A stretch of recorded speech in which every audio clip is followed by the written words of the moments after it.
which he led until overtaken by Trinidadian Hasty Crawford. In the 200 meters, Corey led the pack. Starting a renovation project? Start right. Start here at H&L Rapid True Value for all your essentials at our 10 stores island-wide. The time by H&L Rapid True Value is nationwide time, 5 o'clock. Crisp and refreshing. Room temperature or chilled. A Pure Water would drink. The temperature by Pure Water is 26 degrees Celsius in Kingston, 25 out west in Montego Bay. From the Nationwide News Network, comprehensive, incisive, tough. This is Nationwide at 5. Good afternoon, I'm Cliff Hughes. And I'm Roby Ann Williams. In Nationwide News at this hour, Senator Peter Bunting and a former Police Federation chairman clash over Corporal Rowan James at the Federation's 81st Annual Conference. The High Command having effectively muzzled Mr. James, it is left to me to be the principal advocate for the rank and file here today. Mr. Bunting. What is the point of order? Senator that Bunting. You are interrupting my presentation. Point of order. And Corporal Rowan James says he will not be muzzled by those in higher authority. It is an attempt, and I must say that no one will be able to muzzle a Rowan James. The Constitutional Reform Committee has rejected a recommendation from Opposition Leader Mark Golding to expand the Senate to 42 members. New bill tabled requiring Jamaican laws to be passed on the authority of the Parliament and the people of Jamaica instead of the King. The BOJ says it requires more data before it can act on recent declines in inflation. In news from the rest of the world, St. Martin to dissolve Parliament and call snap elections. In headline sports, a West Indies T20 legend has joined Afghanistan as a bowling consultant. And later in our broadcast, in our cover story at 5:35, the Constitutional Reform Committee's report is being tabled in the House of Representatives this afternoon. We'll tell you what are the key recommendations. In public opinion at 6:26, we'll ask your reaction to the latest cabinet changes. Give us your comments by logging on to our Facebook page, Nationwide News Network, and by tweeting us at Nationwide Radio, and message us on WhatsApp at 876-2855-693. You can also leave your comments on Instagram at Nationwide 90 FM. In the nation's business at 6:40, a group of 10 local subcontractors employed to the Southern Coastal Highway project are alleging they're owed close to $2 billion arising from unsettled claims on the contract with the China Harbor Engineering Company, CHEC. A few of them, as well as their attorney, Christopher Honeywell, will join us. And from 7:20 until 8 this evening, it's Nature's Remedies with Dr. Denise Daly. Tonight, we'll be looking at the Annona species and its medicinal uses. At 8, it's Prescription for Life with Dr. Andre McDonald. And at 9, Affairs of the Heart with Rodney Campbell. Tonight's topic, can social media have a negative impact on relationships? All these and more as we take you home on air on your mobile, Nationwide 90 FM, Nationwide Radio, JM.com, and on the Nationwide app available in Google Play and the App Store. This Tuesday afternoon, it's Tuesday, May 21, 2024.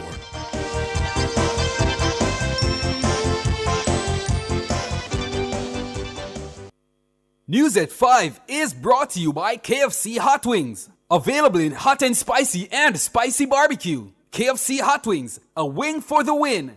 KFC is finger licking good. If it's news, it's got to be Nationwide 90 FM. Now to the details. There was a verbal clash between opposition spokesman and citizen security, Peter Bunting, and a former chairman of the Police Federation over the non-approval of Corporal Rowan James to attend the Federation's 81st Annual Conference. The clash occurred during the first of the conference today. Norige Banton reports. In a letter sent to the Federation's members on Monday, newly elected Chairman Inspector Blanche Codner revealed that James would not attend the conference. According to Inspector Codner, Police Commissioner Dr. Kevin Blake must give approval for non-delegates to attend the annual event. However, no approval was given to Corporal James.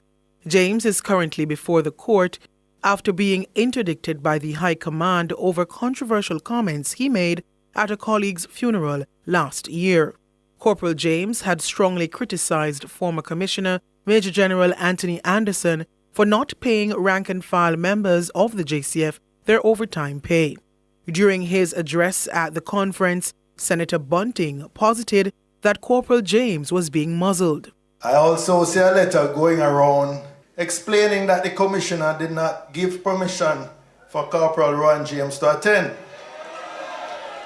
Well, let me thank the Commissioner for giving permission for me to attend, as the High Command having effectively muzzled Mr. James. It is left to me to be the principal advocate for the rank and file here today. But this did not sit well with former Chairman Patrick Rowe, who raised a point of order. Point of order, point of order. I don't know about this point of order, but Mr. Bunting. What is the point of order? Senator that Bunting. You are interrupting my presentation. Point of order. When you are making your presentation, you decide how you make it. I am invited to speak. I will decide how I make my presentation. Point of order. Inspector Rowe asserted that the opposition spokesman's words were inappropriate.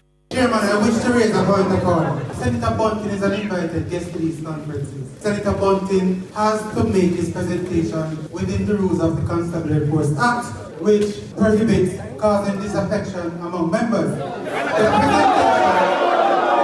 The issue that is the subject of the Senator's presentation is a matter that is under investigation and for a tribunal. For the Senator to be speaking about it and making utterances that predict the outcome and to make remarks about the intentions of the High Command is inappropriate. However, a female delegate with the support of other members accused the inspector of attempting to muzzle Senator Bunting. In light of the Senator's constitutional right to freedom of expression, what you have done, it's unfortunate that it has come from my learned friend, Inspector Patrick Rowe. I find it to be muzzling of our guests. And I am saying that is not a point of order on which you should rule on. It cannot be that we invite guests into our space and then muzzle them.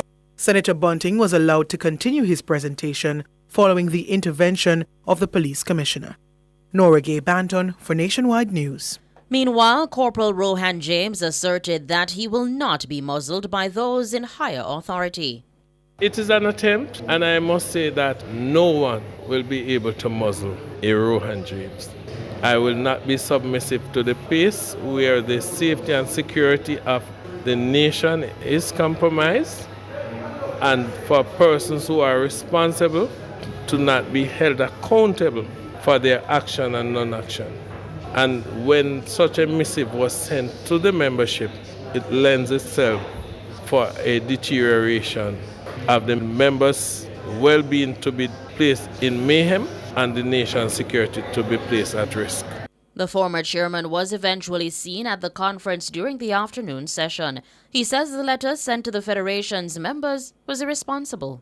One thing I will never do is to put personal interests ahead of the members' well-being, because I believe that the membership's welfare and well-being is paramount to the safety and security of the nation. And there comes a time when you have to hold persons accountable. And as an astute leader, I believe accountability matters, and it is always a mantra on which I stand. I believe that it was irresponsible of the powers there be to even send such a missive to the membership and to cause such divisiveness at this time. Corporal Rohan James, former chairman of the Jamaica Police Federation. In other news now, the Constitutional Reform Committee, the CRC, has rejected a recommendation from opposition leader Mark Golding to expand the Jamaican Senate to 42 members. The committee has instead recommended that the upper house be expanded to 27 members. The recommendation is contained in the CRC's report being tabled in the House of Representatives this afternoon. Dana Davey has more. The committee has recommended that the Prime Minister of Jamaica be allowed to appoint 15 senators. This is 2 more than the 13 he can now recommend.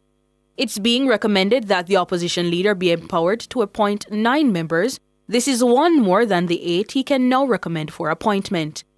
These appointments would be made by the new president of Jamaica. Importantly, the CRC is recommending that the president of Jamaica be empowered to appoint 3 independent senators. These independent senators will be drawn from what the committee describes as outstanding persons in the private sector, civil society, faith-based organizations, or community organizations. It is also recommended that the president be empowered to make recommendations from other sectors of society that he or she may consider necessary. The committee has recommended that no change be made to the status quo, which insulates senators from removal from office during the life of the parliament for which they have been appointed. The expansion of the Senate to 27 would mean the 2/3 majority threshold for amending the Constitution would be met if all 15 government senators were able to win the support of the 3 independents named by the president. Such an outcome would effectively strip the opposition of its veto power in the upper house.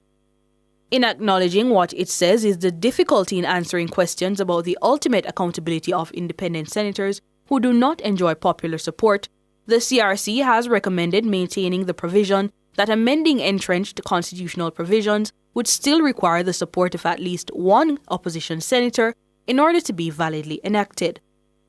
In a formal response to opposition leader Mark Golding crafted by Dr. Lloyd Barnett, the CRC noted that its recommendation of 21 senators meets the objective of preserving the veto power of the opposition in the upper house and allows the flexibility to allow the inclusion of non-partisan civil society persons. It says on that basis, it has rejected the proposal to increase the Senate to 42 members as recommended by Mark Golding. Dana Davey for Nationwide News. Meanwhile, the Minister of Legal and Constitutional Affairs, Marlene Malahoo Fort, will move to table a bill in the House of Representatives requiring Jamaican laws to be passed on the authority of the Parliament and the people of Jamaica. As it now stands, laws are enacted on the authority of the King's Majesty with the advice and consent of the Senate and House of Representatives. The bill proposes the amendment of Section 61 of the Constitution to remove reference to the Queen's Most Excellent Majesty in enacting Jamaican laws. The Legal Affairs Minister says the removal of the reference to the British monarch in passing laws in Jamaica is being seen as a significant step in the process towards transitioning the country to a republic. The objects and reasons of the bill says the amendment is necessary to provide for words of enactment that are more appropriate for Jamaica. The amendment is being described as the first legislative step in a proposed series of amendments that will culminate in the Constitution being passed by the Parliament and approved by the people of Jamaica. The current Constitution is a British order in council. You're listening to Nationwide News at 5. More news after these.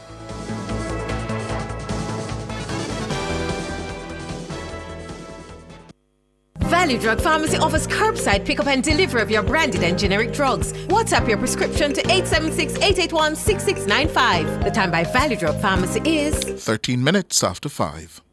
Rentokil Initial is the expert in pest control, air purification, and hygiene services. Call today 876-926-4236. The temperature by Rentokil is 26 degrees Celsius in Kingston, 25 out west in Montego Bay. Drive Hyundai vehicles beyond your dreams with an exclusive 5.99% interest rate. Yes, shop Hyundai vehicles and get a super low 5.99% interest rate on your car loan. Plus 2 years free service, 1 year insurance, and 5 years warranty. Offer valid on all 2024 Hyundai vehicles. Drive your Hyundai with the lowest interest 5.99%. Conditions apply. Continuing the news, the Bank of Jamaica, the central bank, says it requires more data before it can act on recent declines in inflation. While calls from several sectors for a reduction in interest rates continue, BOJ Governor Richard Biles is urging caution. While things continue to improve, he says, there's still a great deal of uncertainty. Siobhan Campbell reports. To keep inflation in check, the BOJ has been increasing its interest rates since 2021. It's remained at 7% for the last 18 months. This has resulted in point-to-point inflation falling back within the target range of 4 to 6%. It's a rate that has been held for 2 consecutive months. BOJ Governor Richard Ball says he's encouraged by the development. Statin reported on Wednesday last week that Jamaica's annual headline inflation rate at April 2024 was 5.3%, which is within the bank's target range and lower than the rate recorded at March of 2024. The bank is encouraged by this outturn, which represented the third consecutive month of lower inflation and the second consecutive month in which the annual inflation was within the target range. However, the high interest rate policy has harmed growth. This became most evident when the government missed its revenue target for the last fiscal year due to a lower than expected intake in corporate income tax. But Governor Ball says this decline in inflation is expected to be interrupted at the end of June due to seasonal price fluctuations. Governor Ball is also concerned that inflationary pressures could negatively impact the country. Notwithstanding the improved outlook, the MPC considered that the risks around the forecast were skewed to the upside over the next 8 quarters. In particular, while core inflation has moderated, it remains close to the upper end of the target range. Additionally, both measured and surveyed-based indicators of businesses' inflation expectations, although lower, have maintained or have remained above the inflation target. Larger than projected regulated price adjustments could also influence higher inflation. The BOJ governor says it will require more information over the coming months before making any move to reduce its interest rates. The MPC noted that a decision to reduce interest rates will depend on incoming data related to the risk to inflation noted above. In particular, the evolution of wage adjustments, inflation expectations, and core inflation are among important factors that will guide the MPC's decision on policy rate adjustments and other monetary policy actions in the future. The bank will maintain heightened surveillance of the risk to inflation. Siobhan Campbell for Nationwide News. At least 3 political commentators are of the opinion that Prime Minister Andrew Holness's decision to replace Robert Morgan with Senator Dana Morris Dixon as Information Minister was the correct call. The commentators Helene Davis White, Jermaine Barrett, and Dr. Nadine Spence were reacting to the cabinet announcement on Monday. Mahiri Stewart has that story. Talk and rumors about changes to the Holness government have been growing following the JLP's showing in the February 26 local government elections. Those talk and rumors intensified in the last month. And Monday evening, Prime Minister Andrew Holness finally revealed the changes to his administration.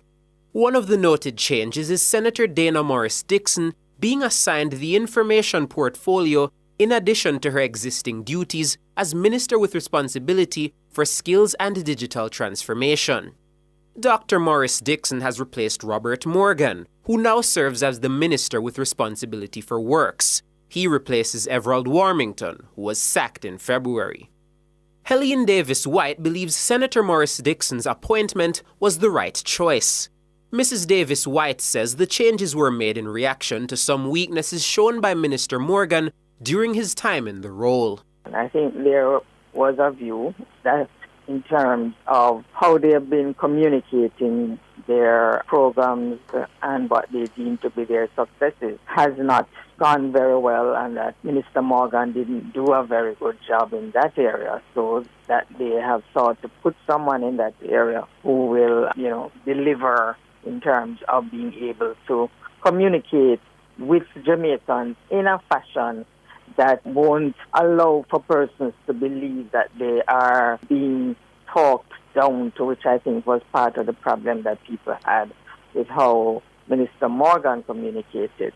Jermaine Barrett is of the opinion that Senator Morris Dixon's favorable standing with the public could be at risk as she takes on tasks that come with the information portfolio. Albeit, I think it's closer to the election, some of that kind of veneer will start rubbing off as he engages a lot more in the rough and tumble of the politics. When she starts to communicate and then the opposition pushes back, and there are questions surrounding whether who is making the right kicks here. That whole process necessarily will reduce some of her credibility in the eyes of the public, and she will suffer some bruises along the way. But for now, I think it is indeed a right call. However, Dr. Nadine Spence believes that Senator Morris Dixon will step into the role with enough political knowledge to hold her own when faced with pushback from the opposition. I don't think she's going to be caught unawares because she's a very studied woman, and I think any issue she's going to deal with, based on how she has approached it in the public, she's going to have perspectives on it, and it might be different and it might be fresh, or it might be located within the context of the history of her party, because I think she would have apprised herself of those issues. I don't see her coming to the table and not being aware of what the policy and historical positions of her political party are. I don't see that at all. But I still see, even in the midst of that freshness, and I don't think that she's naive. I don't think that she's without information. I don't think she's without context. I think she is. Mahiri Stewart for Nationwide News. World in a Minute is brought to you by ABC Electrical Sales. We make things as easy as ABC. Hose Assembly and Supply, equipping Jamaica for success. And Charles O'Connor Consulting Network, COCN, driven by international accounting standards, modern technology and integrity. The World in a Minute. Prime Minister St. Martin Dr. Luz Mercelina has moved to dissolve his parliament and call snap elections. The surprising move comes after the 18-day-old coalition government lost its majority in the parliament. The coalition was formed following the 2024 parliamentary election in January, but the 15 MPs were officially sworn in on May 3.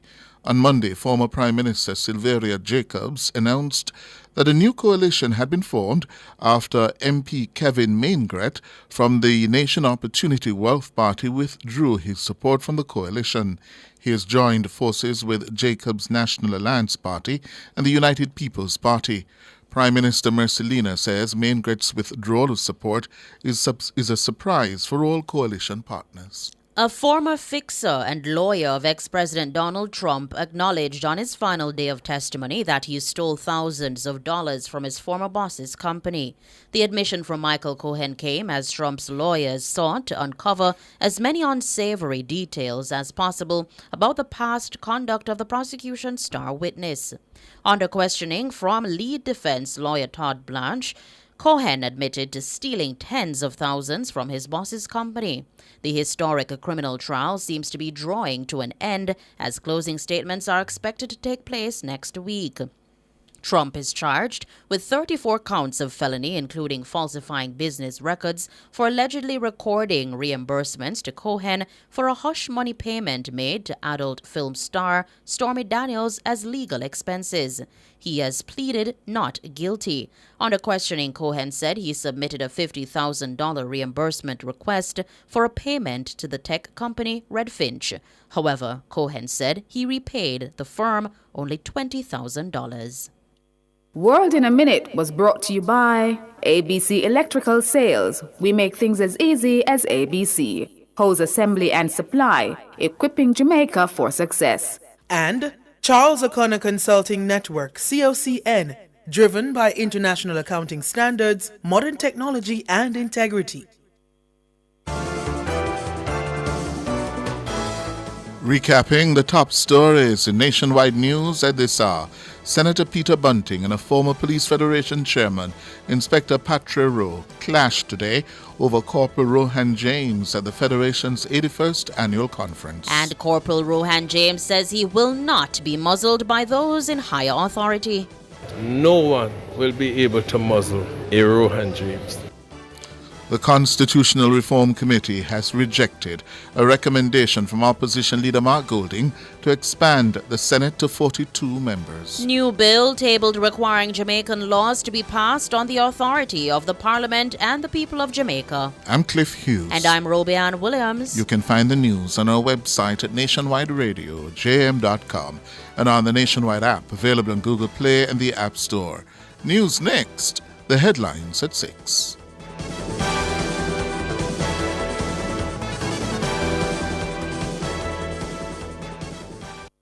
News at 5 was brought to you by KFC Hot Wings. Available in hot and spicy barbecue. KFC Hot Wings, a wing for the win. KFC is finger licking good. Share in the experience at Fontana Pharmacy. We have a wide variety of items in store just for you. Fill your prescriptions while you shop.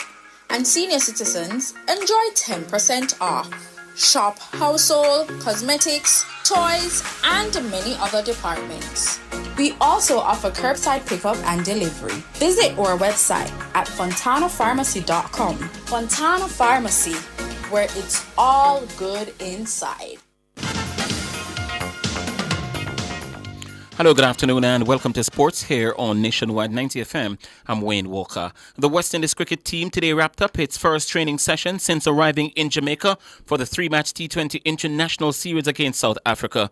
The team worked out under the supervision of head coach Darren Sammy and Jamaican opener Brandon King, who will captain the side in the absence in the 3 games, with regular skipper Rovman Powell unavailable due to IPL commitment. Vice captain Alzara Joseph, Shimron Hetmar, Nicholas Pooran, Andre Russell and Shea Hope will also miss the series, with Shamar Joseph due to join the squad in the next day or two. All-rounder Ruston Chase is expected to play a key role in the West Indies' quest for a 3rd World T20 title, and he believes the games against South Africa and the final warm-up against Australia in Trinidad will help to sharpen the West Indies for the World Cup.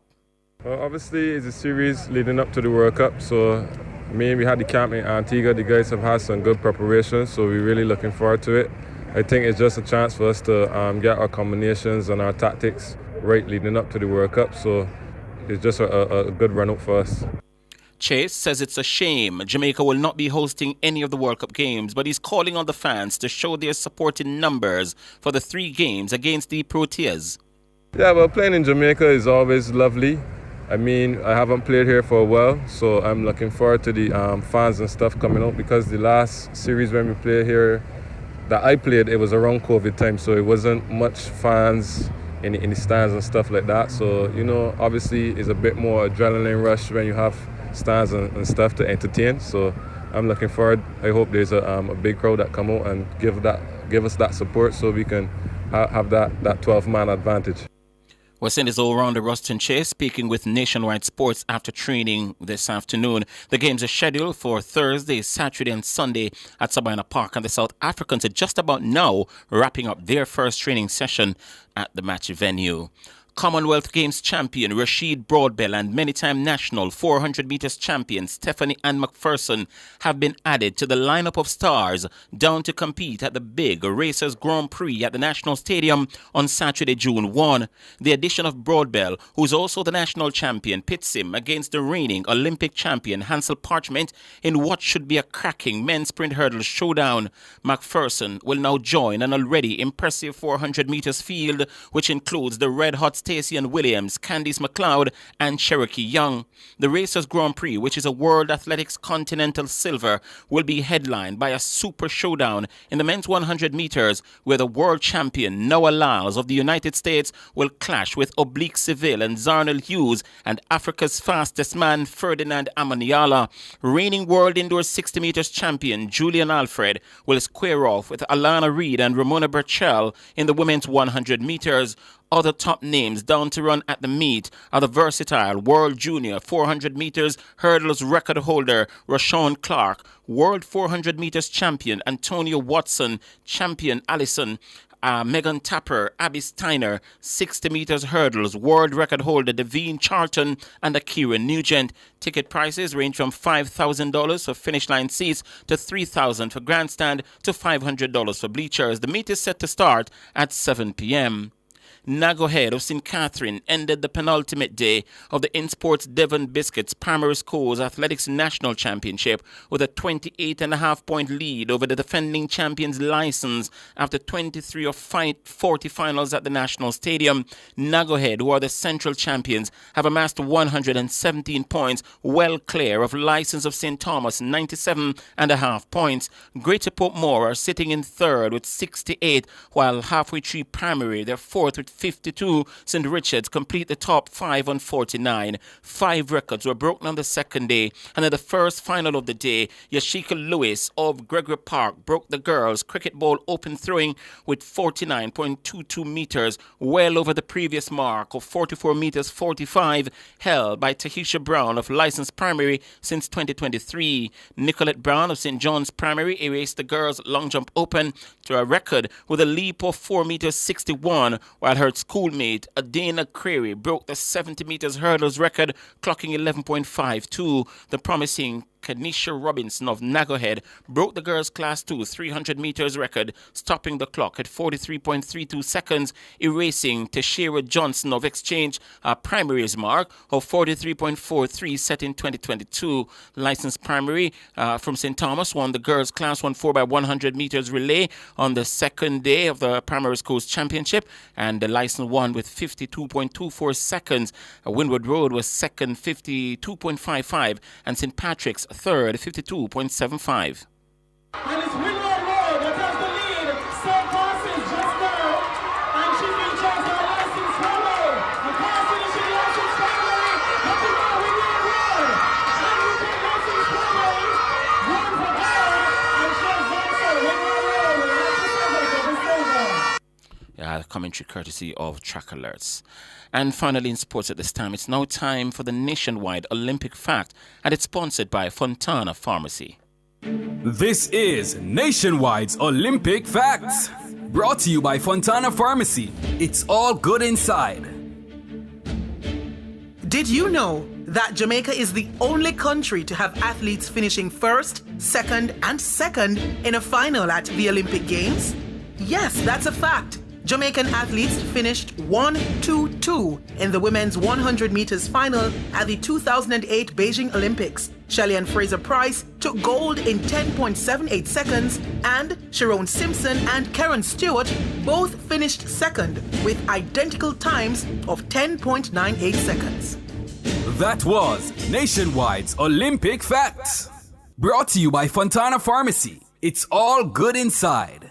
And here's another piece of Olympic fact. Nationwide 90 FM will be the only radio station in Jamaica who will be broadcasting the Olympic Games live in its entirety from the French capital in the summer, July 26 to August 11. And as a part of a build-up to our coverage of the greatest show on earth, we brought you the Jamaica Athletics Invitational live from the stadium, and we're going to be bringing you live coverage of the Racers Grand Prix right here on Nationwide on Saturday, June 1. It's a special edition of Sports Nation Live from the National Stadium. All the events will be broadcast live right here on Nationwide 90 FM from the Racers Meet on Saturday, June 1, as part of the massive build-up to our exclusive broadcast of the Olympic Games. All right? That's sports. We're going to be back with more at 6:05.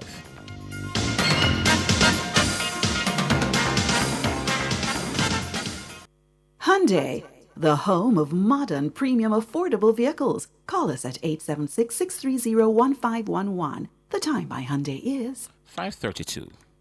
You didn't know that the government decreased JUTC bus fares? Yes, it's now 70 for adults, 25 for children, and 30 for pensioners. And in April, fares will go down even further to 50 for adults, 20 for children, and 25 for pensioners. The temperature by the office of the Prime Minister is 29 degrees Celsius here in the nation's capital, Kingston. It's 26 in the western city, Montego Bay. Cool loans, selling you 500 grand. We buy appliances and electrons. All flexible, payment plan. Yeah, man, a hot cash. Hot. I hope to 500 grand. Yeah, man, a hot cash. $500,000, that make you rich fast. 100 grand for buy steel and black. 200 for furniture, laptop. 200 for keep birthday bash. Yeah, money loan hot. Get a cool loan to purchase all your electronics, furnitures, and appliances at coolmarket.com. You post all day, every day on Insta. Some of the most suggestive pics, claiming, of course, that you're just expressing yourself. 1,000 thong bikini shots is a lot of expression. Every day 1,000 men are sliding into your DMs are filled with the most provocative convos, and you claim you never read them, but your partner knows your space is under pressure daily.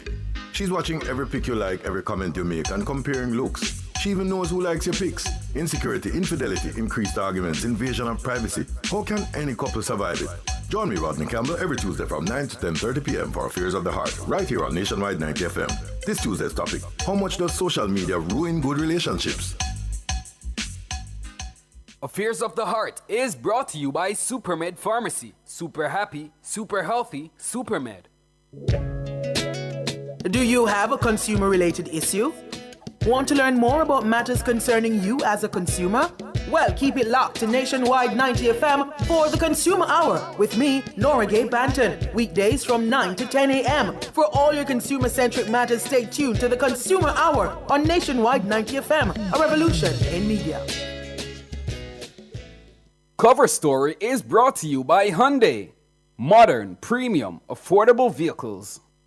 Drive Hyundai vehicles beyond your dreams with an exclusive 5.99% interest rate. Yes, shop Hyundai vehicles and get a super low 5.99% interest rate on your car loan. Plus 2 years free service, 1 year insurance, and 5 years warranty. Offer valid on all 2024 Hyundai vehicles. Drive your Hyundai with the lowest interest, 5.99%. Conditions apply.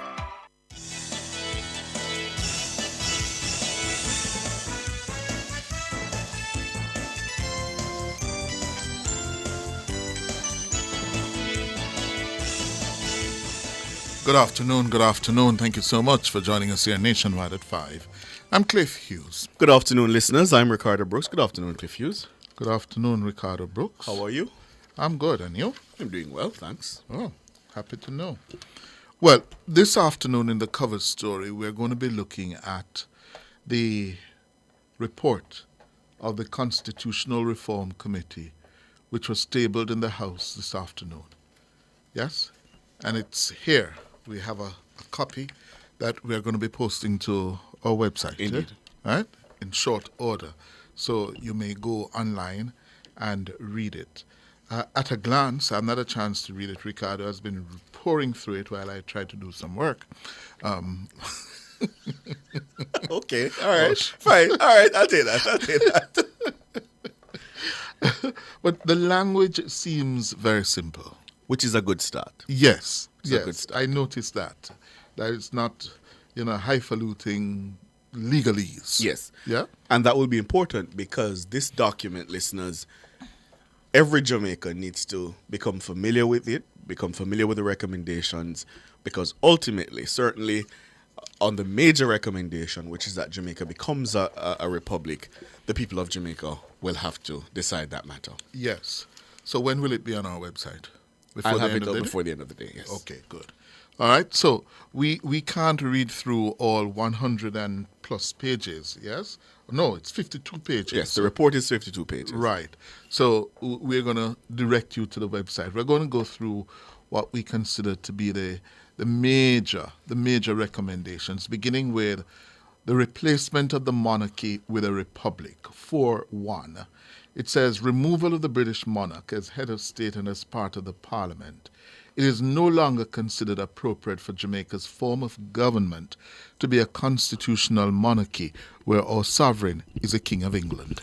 The CRC formed the view that the ideal form of government is one in which there's a mixture of the elements of separation of powers, responsible government, accountability, and respect for the rule of law. Consequently, Jamaica's head of state should not be a hereditary monarch, but instead one chosen by a process in a representative democracy which affirms Jamaica's sovereignty. Accordingly, the CRC recommends, as a major alteration to the Constitution of Jamaica, that the British monarch be removed as the head of state, that the British monarch be removed from the legislative and executive authority of the state, and that a new head of state for the Republic of Jamaica be established. The CRC further recommends the removal of the British monarch as part of the Parliament, and it says, under 4.2, creation of the office of President. During discussions within the CRC, as well as in other fora in the public domain, considerable attention was given in various debates as to the type of president that would be best suited for Jamaica's transition to a republican form of government. Several persons advocated for the adoption of a president who is directly chosen by the people in a national election. I.e., that would be some sort of executive president. Now, the CRC says it carefully considered and weighed the arguments presented in the call for what would essentially be the adoption of the executive presidential system. In other words, listeners, what obtains in several African states, for example, where the president is a chief executive. And Latin America, and of course, closer to home in the United States of America. Yes. While maintaining stability in Jamaica's democracy and ensuring that the holder of the office of the president reflects certain ideals, in the end, the CRC concluded that it would not benefit Jamaica at this time to adopt the executive presidential system. The factors taken into account to arrive at this conclusion are summarized in Section 5 of this report, which we'll get to. Yes. It says further, the CRC also considered the non-executive head of state, one with which Jamaicans are already familiar. It is above partisan politics, and its adoption would enable the office holder to embody the values stated in paragraph 431. Accordingly, the CRC recommends the establishment of the Office of President as a formal head of state of the Republic of Jamaica, where the holder performs ceremonial functions and in whom is also vested certain executive powers which do not involve the administration of government. So to explain that, currently the Governor General has important ceremonial functions that he performs. The new president, the proposed presidents, would have those powers as well, but also be vested with certain key executive powers which do not involve the administration of government, which is what the Prime Minister and the Cabinet are charged with. Then they turned their attention to the method of appointing the president. From the public consultations carried out, the CRC is of the understanding that the people's aspirations for the office of the President of the Republic of Jamaica are that it should be the embodiment of national identity, national unity, and a neutral arbiter for the nation. Can we pause here? Yes. Because I think this is important in explaining to the listeners why an executive president would not perhaps properly embody those objectives. Because if you have an executive president, it means that office has become partisan. Yes. It becomes an office elected through partisan precise competition. Process. Exactly. And if I could just use the United States as an example, that office is a lightning rod. Yes. Depending on who occupies the office, depending on their policy prescriptions, their ideological bent. So it can become divisive. Yes. And so I accept this reasoning from the CRC. Guided, they say, by these values and ideals, and after considering provisions of the constitutions of other Commonwealth countries, the CRC recommends that the selection of the prospective president be done through a two-stage process of nomination and confirmation. Important. They are recommending a two-stage process of nomination and confirmation of the president. Nomination is to be done by the Prime Minister after consultation with the leader of the opposition, with a view to arriving at consensus. Confirmation is to be done by the Parliament in a joint sitting of both houses, where each house votes separately by secret ballot. The vote required to confirm the nominee is an affirmative vote of 2/3 majority of each house. So, Prime Minister, opposition leader, consult each other, agree on the nominee. The nominee is then put to the Parliament, sitting jointly, but voting separately, and the threshold 2/3. So 2/3 in the Senate, 2/3 in the House, for the president to be elected. And voting secretly. Yes. Yeah. Which I could take issue with. I suppose you want them not to be constrained in the vote, but I also have a challenge in terms of transparency. I'd like to know where my representatives stand on such a crucial vote. Yeah. But I won't hold it too hard against them. That's debatable now. Yeah. We're up on the break.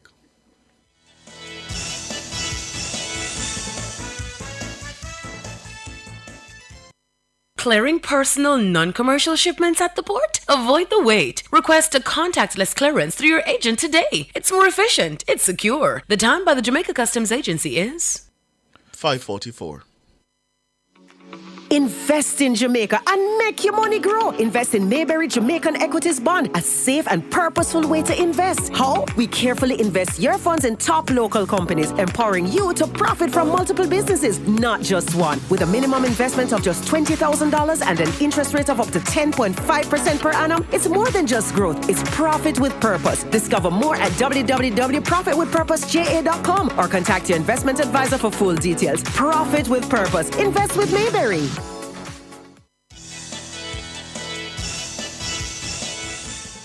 Thank you so much for staying with us here on Nationwide at 5. It's the cover story, and we are taking you through the report of the Constitutional Reform Committee being tabled in the House of Representatives. Should be tabling just about now. The Minister of Legal and Constitutional Affairs is slated to table the document in the Parliament as a ministry paper from the Ministry of Legal and Constitutional Affairs. So we are at the point where we are looking at the method of appointing the president. And so far, they're recommending the selection of the president be done through what they call a two-stage process of nomination and confirmation. And then they go to the point where they say, as an exception, they're recommending that where there is no consensus between the Prime Minister and the leader of the opposition, each should be empowered to make a separate nomination for confirmation by the Parliament in a joint sitting of both houses, where each house votes separately by secret ballot. However, instead of an affirmative vote of 2/3, the successful nominee would, in this case, be confirmed on the vote of the absolute majority of each house. Which effectively means the Prime Minister would have his nominee. Yes. And this is important because we have seen or lived history as a country is that oftentimes on these critical nominations, there is no consensus. Mm-hmm. We're going through that process now as it relates to the final appellate court. So the CRC is recommending that where there is gridlock, and they cannot break that gridlock, then both the Prime Minister and the Leader of the Opposition would put forward their nominee, and then by an affirmative majority vote of both houses, the person would be elected president. Right. This exception, says the committee, which allows for separate nominations and confirmation without a supermajority vote, takes into account political realities in our democratic system of governance. While it makes an important concession, it also provides a solution through the application of the majority rule to a problem where gridlock exists. That's a nice way of saying we're allowing the government to govern where there can be no consensus. Yeah. And I think that's important. That's Right. important.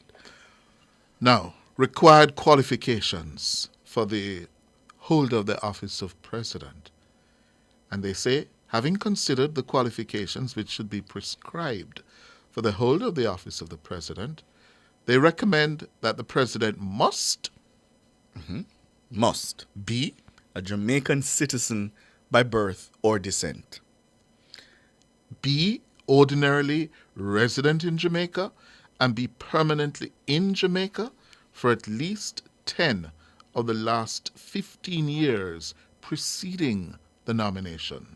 So you must be living here for at least 10 of the last 15 years before the date of your nomination. not be under a duty of allegiance to a foreign state or foreign power by his or her own act and not another person's. And not be disqualified for election to the Parliament. Can I just dwell on point 3 a little bit? Yes. Not be under a duty of allegiance to a foreign state or foreign power by his or her own act and not another person's. So you can go get the passport of a foreign state, and it would appear, that last part, that even your parents wouldn't be able to go and get you that passport. Yes. Not another person's act either. Yep. Yeah?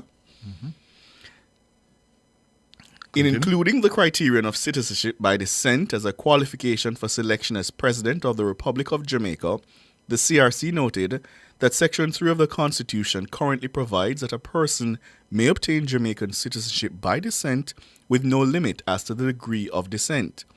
Given the status of the President as head of state, which is the highest office in the nation, and given that the span of a generation is approximately 20 to 30 years, the CRC considered it of vital importance that a nominee to this office establish a stricter connection to Jamaica. Consequently, the CRC recommends that the criterion of citizenship by descent should be limited to 3 generations. In this case, the nominee would be considered the 3rd generation, the parent of the nominee, the 2nd generation, and the grandparent of the nominee, the 1st generation. So if you're before that, no great-grands. Out. Yeah. Therefore, the nominee's entitlement to citizenship by descent would be derived from no further than the grandparent. Yes. Functions and powers of the President. The CRC noted that the Governor-General performs on behalf of the monarch ceremonial duties and exercises a range of executive functions specifically set out in the Constitution and other laws. The general rule under the present Constitution is that in the exercise of the executive authority of Jamaica, the Governor-General acts in accordance with the advice of the Cabinet or a responsible minister acting under the general authority of the Cabinet in relation to his powers and duties under the Constitution or any other law. The Governor-General is also constitutionally empowered to act by the Constitution or under any other law in his own discretion, on the recommendation of any person or authority other than the Cabinet and in accordance with such recommendation. On the advice of any person or authority other than the Cabinet, with the concurrence of any person or authority other than the Cabinet. And after consultation with any person or authority other than the Cabinet. All right. They go on to say, taking into account the report of the State Affairs Subcommittee, the CRC recommends that the powers now exercised by the Governor-General by virtue of the constitutional relationship with the monarch, statutory provisions, and general custom should be exercised by the President of the Republic of Jamaica under the reformed Constitution. So all the powers now exercised by the Governor-General, whether under the Constitution or under ordinary legislation, will be transferred to the new president. Yes. The CRC also recommends that in the reformed Constitution, the Jamaican Privy Council be renamed the President's Council while retaining the same functions and powers. And the Privy Council currently, for example, it would advise the Governor-General on the exercise of the prerogative of mercy, that kind of a thing. So the President will assume those powers, and he would be advised by the President's Council, being renamed from the Jamaican Privy Council. Then they also spell out the tenure of the office, yes? The CRC recommends that the term of the office of the President of the Republic of Jamaica be 7 years, renewable for a second term of up to 5 years. So the person can effectively serve for no longer than 12 continuous years. Yes. Okay? And importantly, sir, outliving the life of a parliament. Yes. And a political administration. And that is important. Yes.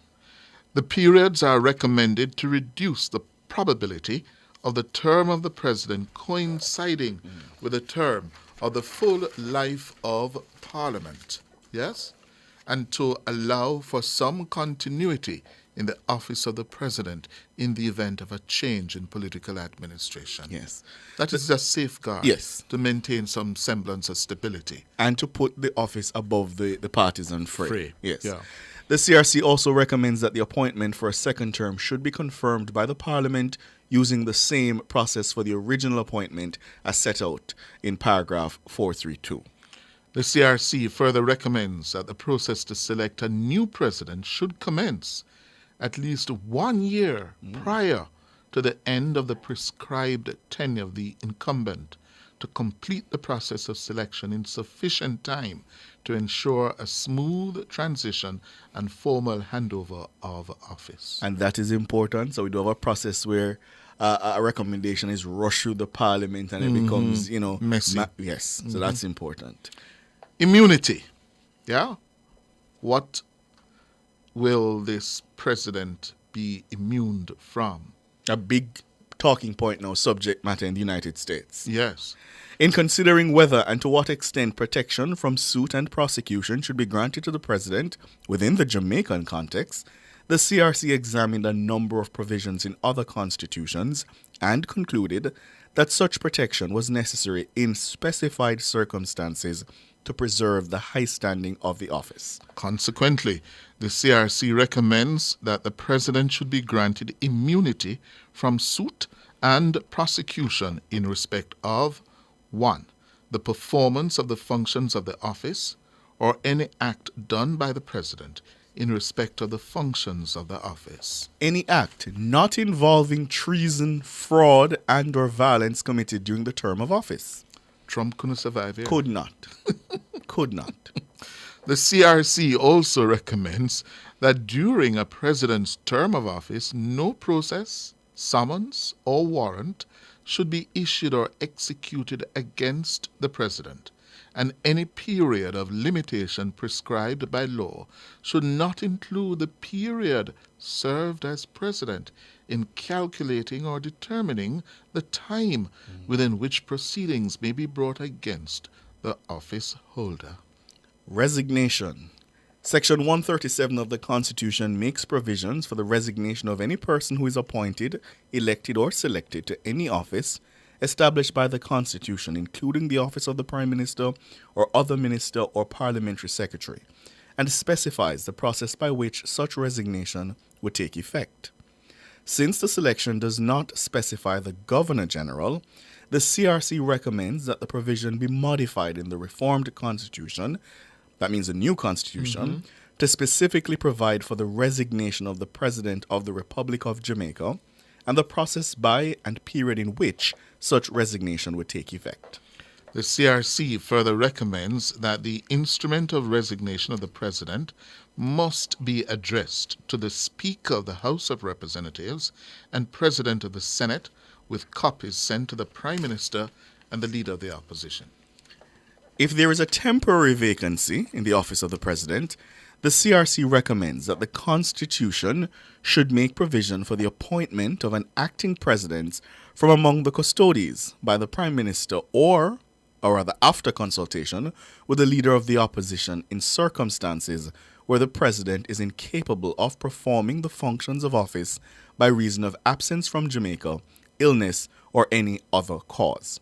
The CRC is of the opinion that this approach allows for expediency and efficiency in making an appointment in such circumstances. Now, how can this person be terminated? Termination of appointment. While it's necessary to provide the office of the President with security of tenure so that it's not subject to the whims of parliamentarians, it is equally necessary to provide a means of removing an incompetent, corrupt, or misbehaving president. The CRC recommends that the president should be removed from office where it is found that the president is unable to perform the functions of the office, whether arising from infirmity of mind or body or any other cause. Behaves in a manner that endangers the security of the state. Misbehaves in a manner that brings the office into disrepute or pledges allegiance to a foreign state or foreign power. The CRC further recommends that the process to remove the president from office be as follows. It will be commenced by a motion setting out the full particulars on which the removal is to be grounded, which is tabled in the Parliament by the Leader of Government Business at a joint sitting of both houses and carried by a vote of 2/3 majority of the Parliament at a joint sitting of both houses, with each house voting separately by secret ballot. Followed by the establishment of an ad hoc parliamentary committee drawn from members of both houses, comprising from the House of Representatives 4, from the government side and 3 from the opposition. And from the Senate, 2 appointed by the Prime Minister, 1 appointed by the Leader of the Opposition, and 1 of the independent members appointed by the President. The committee is to be chaired by the Leader of Government Business in the House. This committee is expected to investigate the complaint and report on the facts to the Parliament within 6 months after hearing witnesses and or reviewing evidence. The tabling of the report of the ad hoc parliamentary committee to the Parliament at a joint sitting of both houses and debate to follow. Where it is reported that the ground for removal has been established, the President shall be removed on the passing of a resolution carried by a vote of 2/3 majority of the Parliament at a joint sitting of both houses, with each house voting separately by secret ballot. And on the approval of the Parliament of the motion referred to, the President shall cease to exercise the functions of the office and an interim President be appointed in the manner set out below until the matter is finally determined. We urge you, yes, to go online and get a copy of this and read it. Yes? Read it. Yeah. It's easy to read, and the recommendations appear very well thought out. Mm-hmm. Very well thought out. And this is the product of a year-long process, yes? They've been deliberating now for a year, and I know there have been, criticisms that their deliberations were not in public. We didn't know what they were considering. Mm-hmm. The document is now publicly available. Certainly will be up on our website. We'll try to put a link. Yeah, we will put a link to all our social media platforms for you to be able to read it yourself. And it's easy to read. Yeah. At the back, the signature page. Yes. All except 3 members didn't Mr. sign. Anthony Hilton's line, blank. Senator Donna Scott Motley, blank. Mr. Hugh Small, blank. All other members of the CRC. And we should name them. Have signed. We should name those. Yes. Marlene Malahufort. That's the chairman, co-chair. Ambassador Rocky Mead. Derek McCoy, the Attorney General. Senator the Honorable Thomas Tavares Finson. The President of the Senate. Yes. Senator Ransford Braham. Dr. the Honorable Lloyd Barnett. Professor Richard Albert. Dr. David Henry. Dr. Nadine Spence. Mrs. Lalita Davis Mattis. Mr. Sujay Boswell, the representative of Young People. And Dr. Elaine McCarthy. Yes. All right. So we have done our bit in terms of public service, and we're going to have more segments and discussions on the provisions of the report, and we're going to post it online for you to be able to read it at your convenience. Get informed, because you will be called upon to vote on some of these key recommendations in a referendum. Yes. That's a cover story. The headlines are next. And don't forget, at 6:40 in the nation's business, local subcontractors, local contractors on the South Coast Highway Improvement Project, they're here to tell you their experience, to make their case why they're owed almost $2 billion, yes, and not getting much help based on the promises not kept by the Homeless Administration and the National Works Agency, the NWA. That's at 6:40.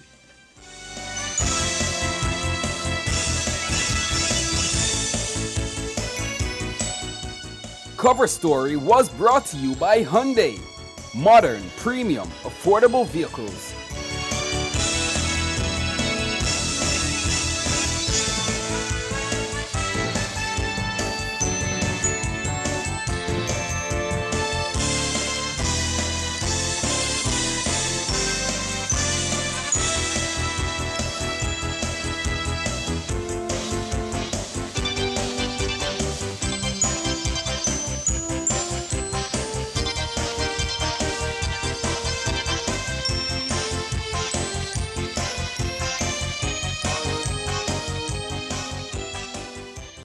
Say hello to peace of mind and goodbye to worry with Guardian Life's new Ultimate Provider Plan, and secure your medical expenses in the event of critical illness today. Call 888-367-5433 for details. The time by Guardian Life is 4 minutes after 6. Upgrade your kitchen and bathroom to the next level with Unique Living. They're the ultimate destination for all your kitchen and bathroom needs. From luxurious shower systems to exquisite faucets, vanities, sinks, toilets, closets, and more. They have it all. Visit shop number 6, 30 Dunrobin Avenue, Kingston 10, or call them at 876-755-3661. Elevate your space with Unique Living, where quality meets expectations.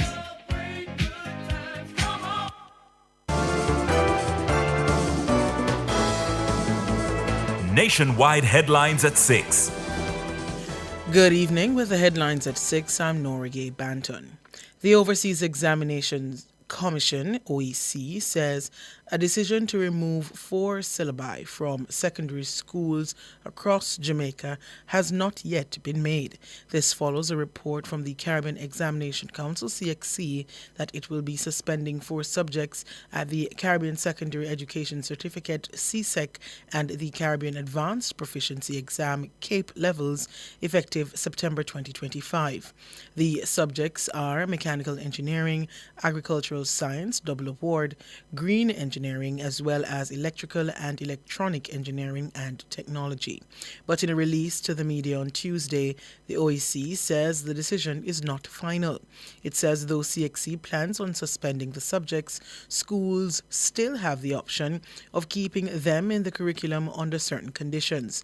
The Commission says the Education Ministry will be meeting with relevant stakeholders ahead of the new academic year to ensure a consensus in the best interest of the nation's youth.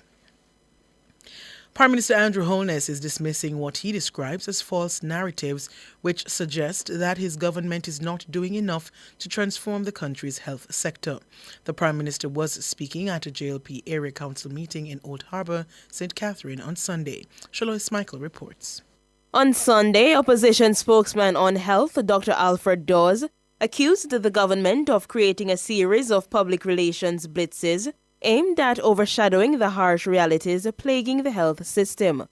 But speaking with Labourites at an area council meeting that same day, Prime Minister Holness said the narrative that his government is not doing enough is false.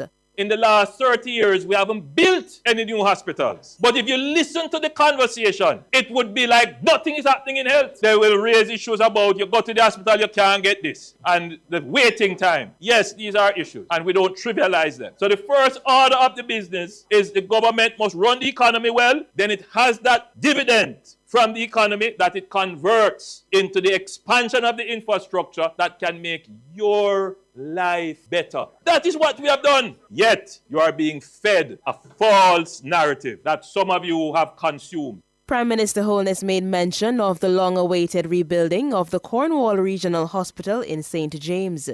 He said his government was forced to take charge of the hospital, which had been neglected by the People's National Party, PNP. Buildings have a useful life, and the Cornwall Regional Hospital reached its useful life. Building couldn't continue. Now you can extend the useful life of the building by continually investing and maintaining in it. Our economy never gave us that ability. I am putting it nicely. The government of the day didn't run the economy so that they could have the money to maintain the hospital. And that's why they're not in government today. We run the economy well, and we made the investment to fix the hospital, to extend the life of the hospital for another 50 years. Because if it was up to them, that hospital would have had to be abandoned. It would have probably collapsed on the patients.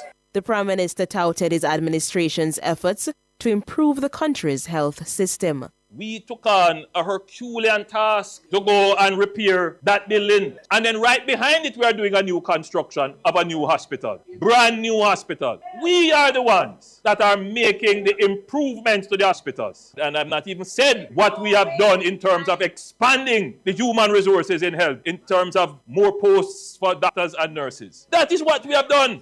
Shalois Michael for Nationwide News. There was a verbal clash between opposition spokesman on citizen security Peter Bunting and a former chairman of the Police Federation over the non-approval of Corporal Rohan James to attend the Federation's 81st annual conference. The clash occurred during the first day of the conference on Tuesday. In a letter sent to the Federation's members on Monday, newly elected Chairman Inspector Blanche Codner revealed that James would not attend the conference. According to Inspector Codner, Police Commissioner Dr. Kevin Blake must give approval for non-delegates to attend the annual event. However, no approval was given to Corporal James. James is currently before the court after being interdicted by the High Command over controversial comments he made at a colleague's funeral last year. Corporal James had strongly criticized former Commissioner Major General Anthony Anderson for not paying rank-and-file members of the JCF their overtime pay. During his address at the conference, Senator Bunting posited that Corporal James was being muzzled. I also see a letter going around explaining that the Commissioner did not give permission for Corporal Rowan James to attend.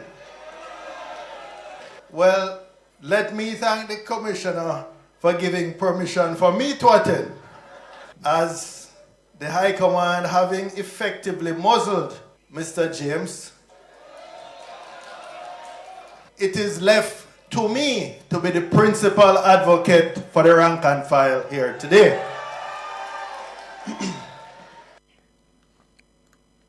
This did not sit well with former Chairman Patray Rowe, who raised a point of order. Point of order, point of order.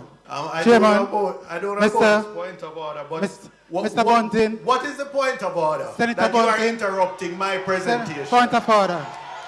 When you are making your presentation, you decide how you make it. I am invited to speak. I will decide how I make my presentation. Point of order. Inspector Rowe asserted that the opposition spokesman's words were inappropriate. However, Senator Bunting was allowed to continue his presentation following the intervention of the police commissioner. Those were the headlines at 6. I'm Nori Gay. Banton Sports is next.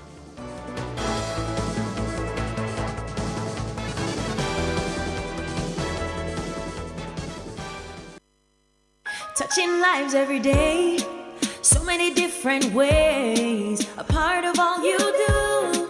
Sagicor will make you feel secure, reaching out for more, will always see you through. Reach for more, whatever you're dreaming, whatever your goals, will help you achieve them. You're never alone, taking care of today's needs, take care of tomorrow's dreams, every day helping you succeed. That's what Sagicor means. Today's needs, tomorrow's dreams. Sagicor. Guilty. Outperform, outlast. Guilty. We top performance. Guilty. Chakama. Reliable, full stop, not comma. We have the expertise for drilling and demolition. We have the power tools for plumbers and electricians. Fancy electrodes, 3 parts and 3 repairs. 3 parts, 3 repairs. 2 to 3 years. Hilton, available at Delta Supply, 106 Hagley Park Road. Call us at 876-302-6111-4. Delta Supply, we service what we sell. Hello, good evening, and welcome to Sports here on Nationwide 90 FM. I'm Wayne Walker. The West Indies cricket team today wrapped up their first training session since arriving in Jamaica for the 3-match T20 International Series against South Africa. The team worked out under the supervision of head coach Darren Sammy and a Jamaican opener Brandon King, who will captain the side in the 3 games, with regular captain Rovman Powell unavailable due to IPL commitment. Vice captain Alzarri Joseph, Shimron Hitmar, Nicholas Pooran, Andre Russell and Shea Hope will also miss the series, while Shamar Joseph is due to join the squad in Jamaica in the next day or two. All-rounder Ruston Chase is expected to play a key role in the West Indies' quest for a 3rd World T20 title, and he believes the games against South Africa and the final warm-up against Australia in Trinidad will help to sharpen the West Indies for the World Cup. Well, obviously, it's a series leading up to the World Cup, so we had the camp in Antigua. The guys have had some good preparation, so we're really looking forward to it. I think it's just a chance for us to get our combinations and our tactics right leading up to the World Cup, so it's just a good run-up for us. Chase says it's a shame Jamaica will not be hosting any of the World Cup games, but he's calling on the fans to show their support in numbers for the 3 games against the Proteas. Yeah, well, playing in Jamaica is always lovely. I mean, I haven't played here for a while, so I'm looking forward to the fans and stuff coming out, because the last series when we played here that I played, it was around COVID time, so it wasn't much fans in the stands and stuff like that. So, you know, obviously it's a bit more adrenaline rush when you have stands and stuff to entertain. So I'm looking forward. I hope there's a big crowd that come out and give us that support so we can have that 12-man advantage. West Indies all-rounder Rustin Chase speaking to Nationwide Sports right after training this afternoon. And the games are scheduled for Thursday, Saturday and Sunday at Sabina Park. The South Africans also staged their first training session at Sabina Park. Their session ended a short time ago. The Afghanistan Cricket Board has appointed former West Indies all-rounder Dwayne Bravo as their bowling consultant for the 2024 T20 World Cup to be held in the Caribbean and the USA. Afghanistan has already arrived in St. Kitts and Nevis. They're expected to start a 10-day preparatory camp during which Bravo will join the team. Bravo, part of the two-time T20 World Cup winning West Indies sides, called time on his international career after the 2021 T20 World Cup, but he continues to play in the T20 leagues around the world.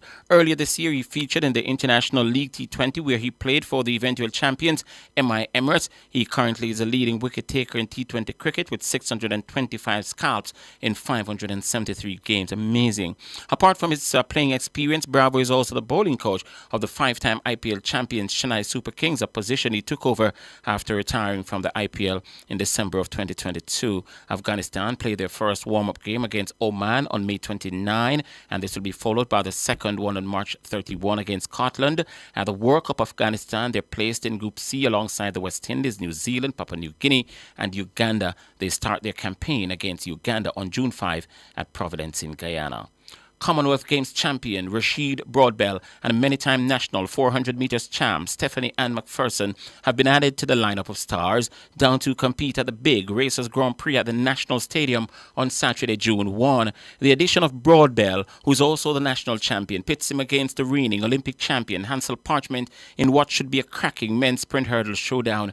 McPherson will now join an already impressive 400 meters field, which includes the red-hot Stacey Ann Williams, Candice McLeod, and the Cherokee Young. The Racers Grand Prix, which is a World Athletics Continental Silver, will be headlined by a super showdown in the men's 100 meters, where champion of the world Noah Lyles of the United States will clash with Oblique Seville and Zarnell Hughes, and Africa's fastest man Ferdinand Omanyala. Reigning world indoor 60 meters champ Julian Alfred will square off with Alana Reid and Ramona Burchell in the women's 100 meters. Other top names down to run at the meet are the versatile world junior 400 meters hurdles record holder Rashawn Clark, world 400 meters champion Antonio Watson, champion Allison, Megan Tapper, Abby Steiner, the 60 meters hurdles world record holder Devine Charlton, and Akira Nugent. The ticket prices range from $5,000 for finish line seats to $3,000 for grandstand to $500 for bleachers. The meet is set to start at 7 p.m. Nagohead of St. Catherine ended the penultimate day of the InSports Devon Biscuits Primary Schools Athletics National Championship with a 28.5-point lead over defending champions License after 23 of the 40 finals at the National Stadium today. Nagohead, who are the central champs, have amassed 117 points, well clear of License of St. Thomas on 97.5 points. Greater Portmore are sitting in third with 68 points, while Halfway Tree Primary, they are fourth and 52. St. Richards complete the top 5 on 49. 5 records were broken on the second day, and in the first final of the day, Yashika Lewis of Gregory Park broke the girls' cricket ball open throw with 49 meters 22, well over the previous mark of 44 meters 45 held by Tahisha Brown of Licensed Primary since 2023. Some football news now for you. Chelsea manager Mauricio Pochettino has left the club by mutual consent after just one season at Stamford Bridge. Pochettino, the Argentine, took charge of Chelsea on July 1, signing a 2-year contract with the option of a further year.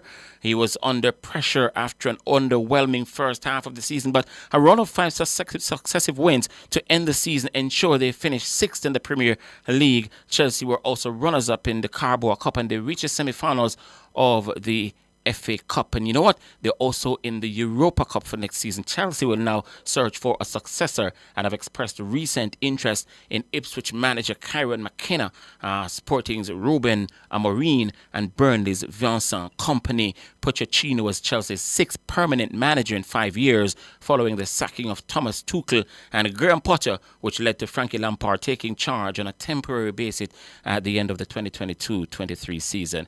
And finally, in sports at this time, tournament director Simon Casserly says there are no immediate plans to expand the Bounty Invitational Tennis Classic to international competitors.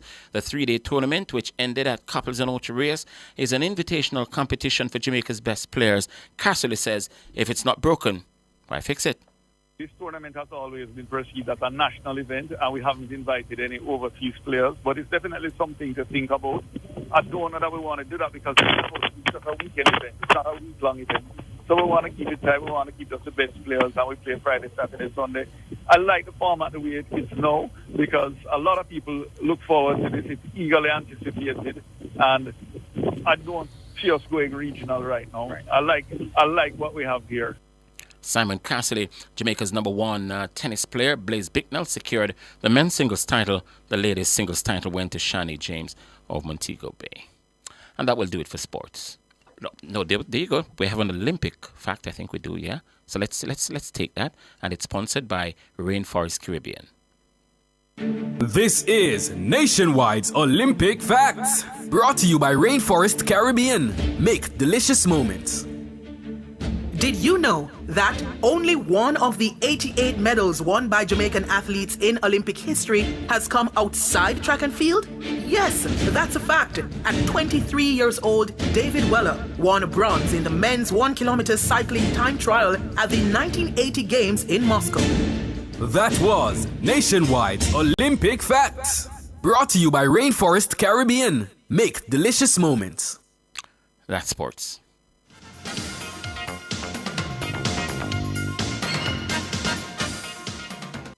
For all your scales and food processing equipment, call Advanced Scales and Equipment Limited at 876-968-9612-5. The time by Advanced Scales and Equipment Limited is... It's 6:21. Welcome Deluxe, the cream cracker that rises to the top. So crisp, so light, so buttery. When you're good, you're just good. Hey, had the national flavor. You go off and buy this pack. So good, it's just so good. Welcome Deluxe, the cream cracker that rises to the top. So crisp, so light, so buttery. National Baking Company, just so good.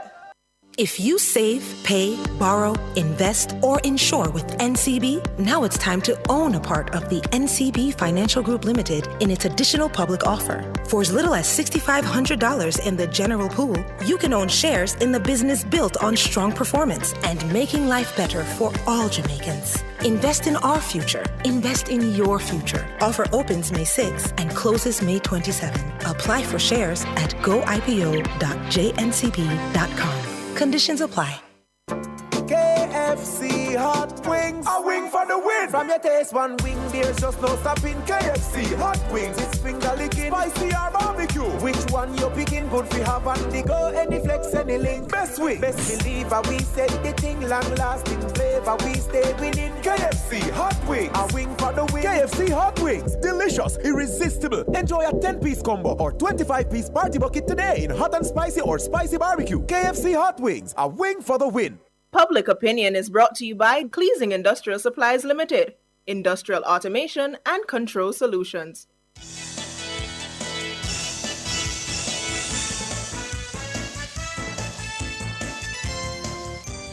Good evening, and welcome to Public Opinion. I'm Robianne Williams. It's a Tuesday evening, a special one to our friends on our YouTube platform. Thank you so much for tuning in.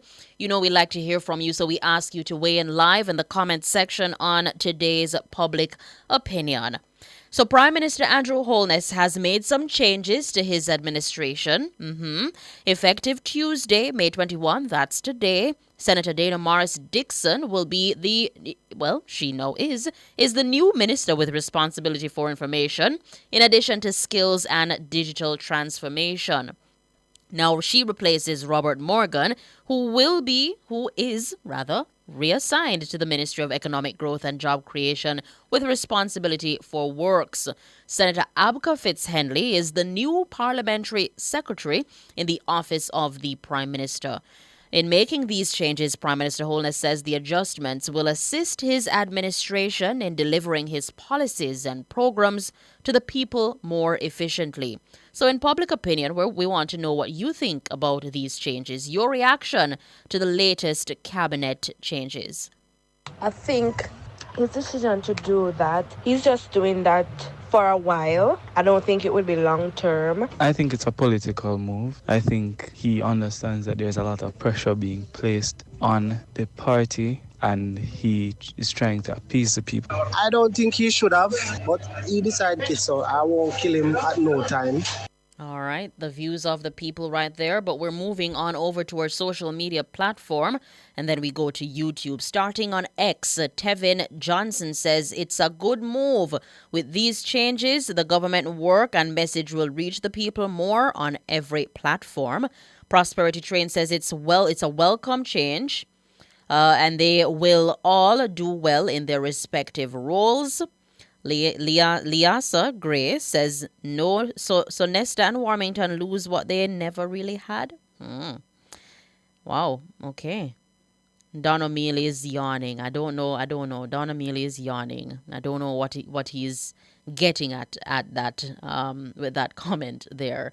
Let me move on over to our Facebook platform. Winston says the changes, he believes that it's a master stroke by the Prime Minister. Philip Jackson says, brilliant move coming from the PM. He listened and make sensible move in his own timing. George Elliott says, it's a good move. I'm looking forward to the achievements and accomplishments of the government being spread among grassroots Jamaican in a language that they can understand and appreciate. Prince Wellington says, not good enough. Chang and Favour should also be reassigned. O'Neill Dennis says, a good strategic move. Andrew is very smart. Anthony Shakes also believes that it's a good move, and he's saying that me like it. Kurth Powell says it's a very good and clinical move. The information department is certainly strategically motivated to spread more facts and positive information about the government's plans, programs, and policies. Edney Powell says, he was looking forward to Abka Fitz-Henley being appointed to being Minister of Information. Wesley Cunningham is also saying that Abka should go to information, but he will do well in the position he's placed in. Beverly Barrett says the change is good. Michelle Bernard says the PM is known for his chess-style moves. Would you look at that? CJ says good changes, but the PM should have announced them later this week so that the Mark Golding situation continue to lead the news for longer. Wow. Natalie Winter says it is a good move. If you're just joining us, we're inside the court of public opinion. The question we're putting to you, your reaction to the latest cabinet changes. Effective today, Senator Dana Morris Dixon is the new minister with responsibility for information. In addition to skills and digital transformation, she replaces Robert Morgan, who is now assigned to the Ministry of Economic Growth and Job Creation with responsibility for works. Senator Abka Fitz-Henley is the new parliamentary secretary in the office of the Prime Minister. Going on over quickly to our Instagram platform. Carlene Smith says the changes are fine. All three ministries needed a shake-up.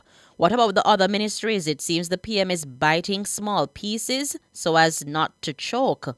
Okay.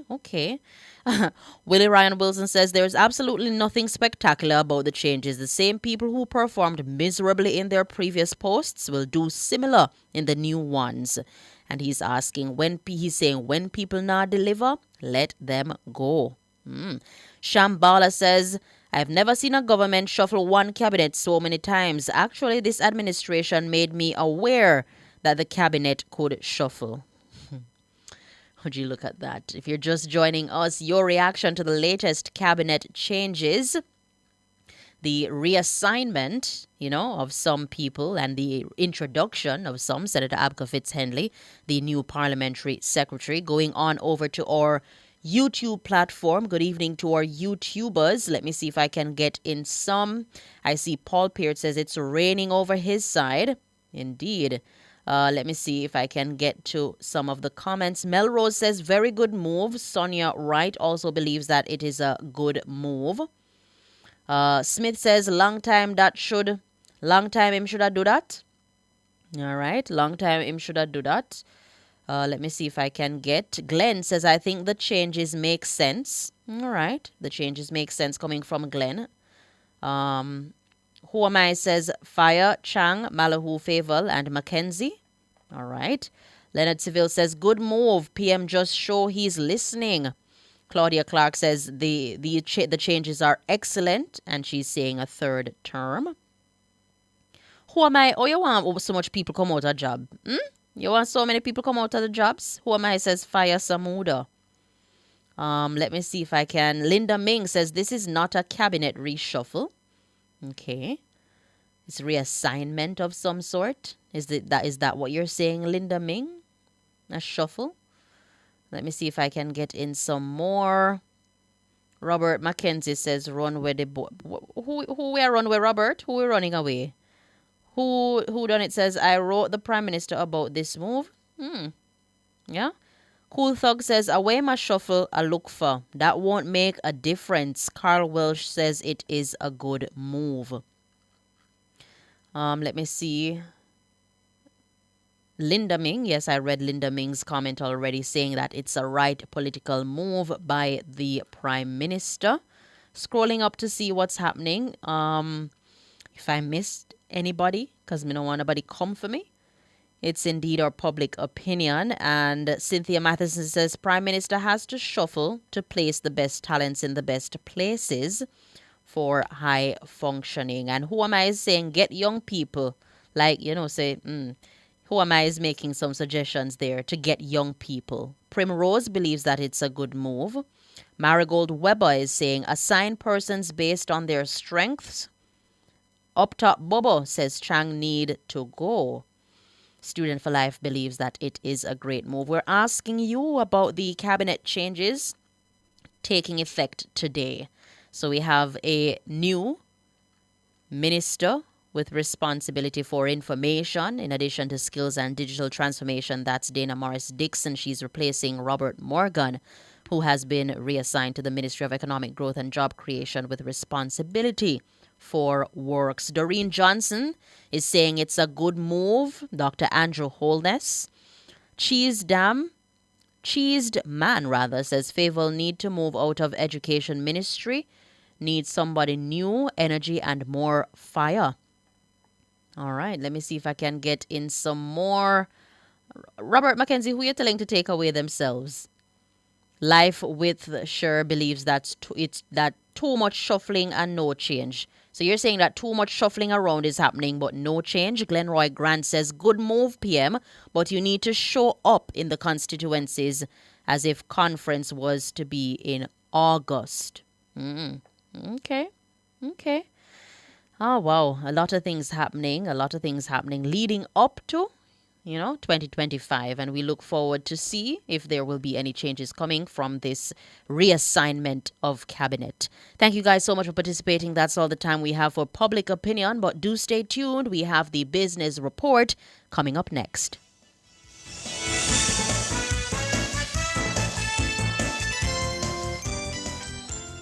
Public Opinion was brought to you by Cleasing Industrial Supplies Limited, Industrial Automation and Control Solutions.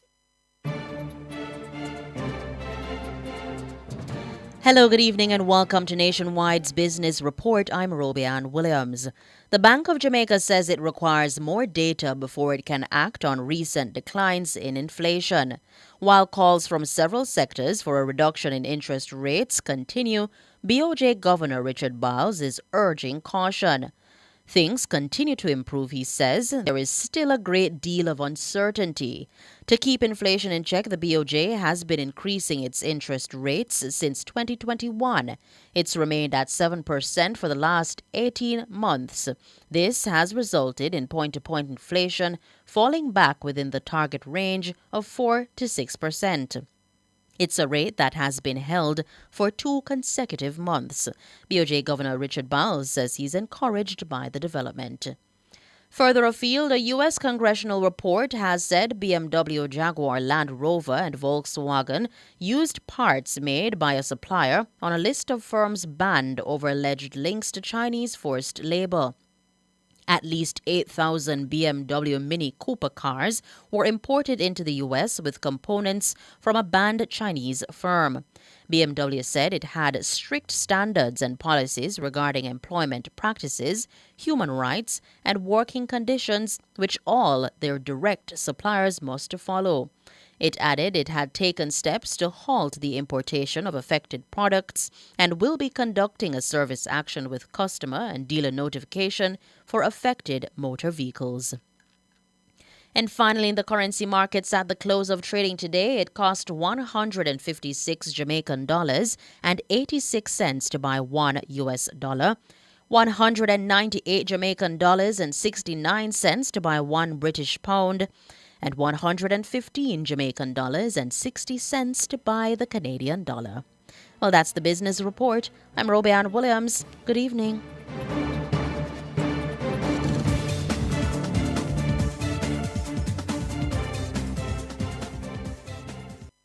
Drive the most exciting new vehicles in Jamaica. Schedule your 2024 Ford Ranger pickup or Ford Everest 7-seater SUV test drive now. Call or visit KIG today. I've been hearing about this constitutional reform thing. You know anything about it? Yes, constitutional reform is a chance for us to Jamaicanize the constitution. But how? Enough things changed since 1962 and we have matured as a nation. So modernizing the constitution will reflect our current societal values. Oh, a constitution for Jamaicans, approved by Jamaicans. Are you ready for the journey? Join us on the road to Republic. Think independence, think Republic. A message from the Ministry of Legal and Constitutional Affairs.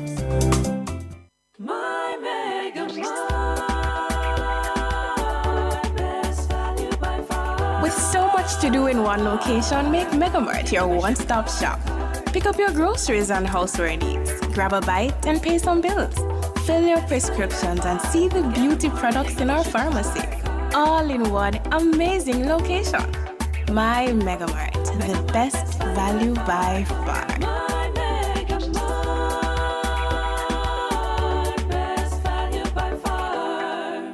Plan your tomorrow today. Introducing JMMB's Hello Future Retirement Planning website. Figure out how much you'll need to be set for life with our calculated tools and tips at your fingertips. Visit hellofuture.jmmb.com and start your journey to your dream retirement today. Conditions apply.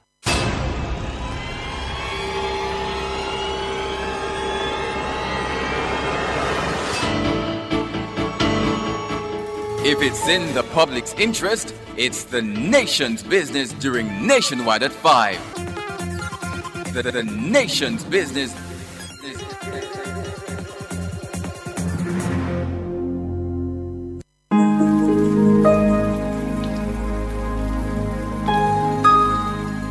Hi there.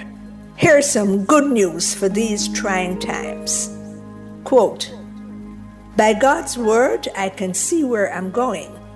They throw a beam of light on my dark path." Unquote. Psalm 119, verse 105. Listen for God's word weekdays at 5:45 a.m. and 12:55 p.m. through Oasis. Stop by for a refreshing drink and share a God perspective for the day. Oasis. Weekdays 5:45 a.m. and 12:55 p.m. right here on Nationwide, a revolution in media. The rebroadcast of The Oasis can be heard weekdays at 5:45 a.m. The Oasis is brought to you by Solar Tech Jamaica. We use the gift of the sun to power our world. Experience Jamaica's Olympic triumphs in Jamaica Gold, a golden spotlight. Brought to you by Horton's Pharmacy. Horton's RX Pack for better medication management. After the 1952 Olympics, Jamaica endured a gold drought for 5 Olympic cycles. That's until Donald Quarry ended the streak at the 1976 Montreal Games, winning the men's 200 meters. Quarry made the Jamaican 100 meters team for the 1968 Summer Olympics as a 17-year-old, but he got injured in training and could not compete. In 1976, after winning the AAA's 100 and 200 meters titles, Quarry could finally compete at the Olympics without injuries. He first made the 100 meters final, which he led until overtaken by Trinidadian Hasty Crawford. In the 200 meters, Quarry led the pack, coming out of the turn and held off all challenges to take the title in 20.22 seconds. Away they go, first time, and Quarry got a magnificent start in lane 2, and Quarry really taking them off. And once the laps on the track, I'm not quite sure it is. And there's another one down, Hampton it looks like. No, Hampton in the centre, there's Quarry. And Quarry comes home in front with Hampton in second place, Evans third, and Betty in fourth. And Quarry, the silver medalist in the 100, takes the 200 from Hampton, and in third place was Evans with Betty in fourth. You just experienced a Jamaican Olympic triumph in Jamaica Gold, a golden spotlight. Brought to you by Horton's Pharmacy. Horton's RX Pack for better medication management. Do you have a consumer-related issue? Want to learn more about matters concerning you as a consumer? Well, keep it locked to Nationwide 90 FM for the Consumer Hour with me, Nora Gay Banton. Weekdays from 9 to 10 a.m. For all your consumer-centric matters, stay tuned to the Consumer Hour on Nationwide 90 FM, a revolution in media. You post all day, every day on Insta. Some of the most suggestive pics, claiming of course that you're just expressing yourself. 1,000 thong bikini shots is a lot of expression. Every day 1,000 men are sliding into your DMs are filled with the most provocative convos, and you claim you never read them, but your partner knows your space is under pressure daily. She's watching every pic you like, every comment you make, and comparing looks. She even knows who likes your pics. Insecurity, infidelity, increased arguments, invasion of privacy. How can any couple survive it? Join me, Rodney Campbell, every Tuesday from 9 to 10:30 p.m. for Affairs of the Heart, right here on Nationwide 90 FM. This Tuesday's topic: how much does social media ruin good relationships? Affairs of the Heart is brought to you by Supermed Pharmacy. Super happy, super healthy, Supermed. ABC Electrical Sales. We make things as easy as ABC. Catch the E-Zone with me, the Stinger Honeybee, alongside Kareem Boy Ting. As we turn up the heat in the street. New show. New vibes. Same us. Same us. Monday to Friday, 3 to 5 p.m. Right here on Nationwide 90 FM. We'll bring you entertainment news. We'll take away your Monday blues. You don't want to miss a week with us. We'll talk health. Well, jump into the mix. Or the hot seat. Don't miss the brain buster. Or the crazy giveaways. I mean, is this planet Earth? Is it? I don't know. Let me check. Either way, it's got a buzz. And a bugatti. Ow.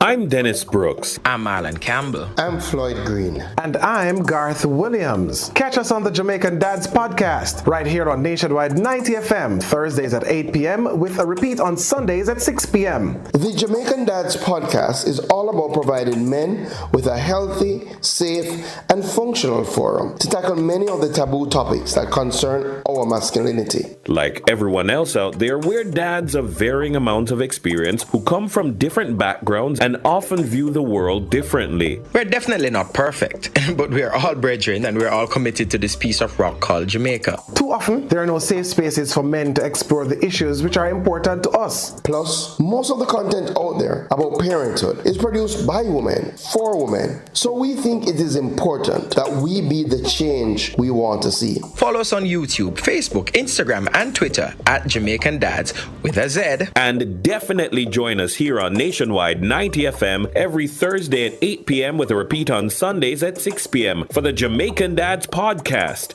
It's a revolution in media. Here we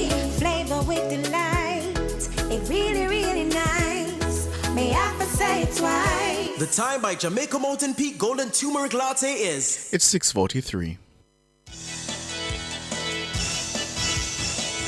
Good evening. Thank you so much for staying with us here at Nationwide at 5.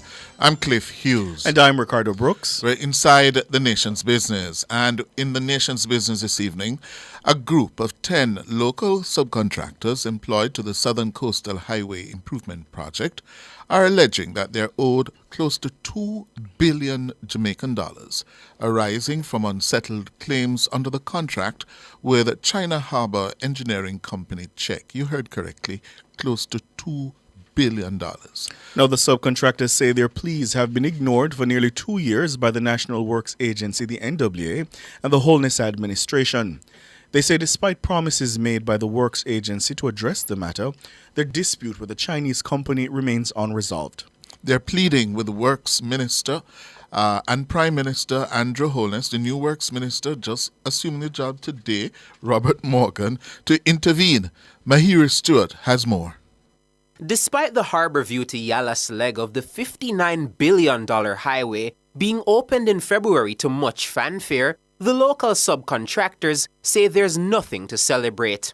They're accusing the National Works Agency and the Holness Administration of leaving them at the mercy of what they say are unfair contractual terms under the arrangement with the Chinese company, Czech.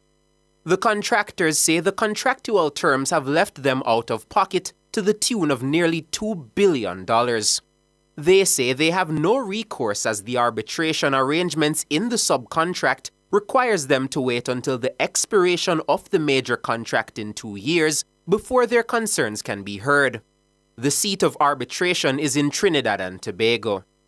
Owen Campbell of Build Right Contractors is one of the 10 local subcontractors.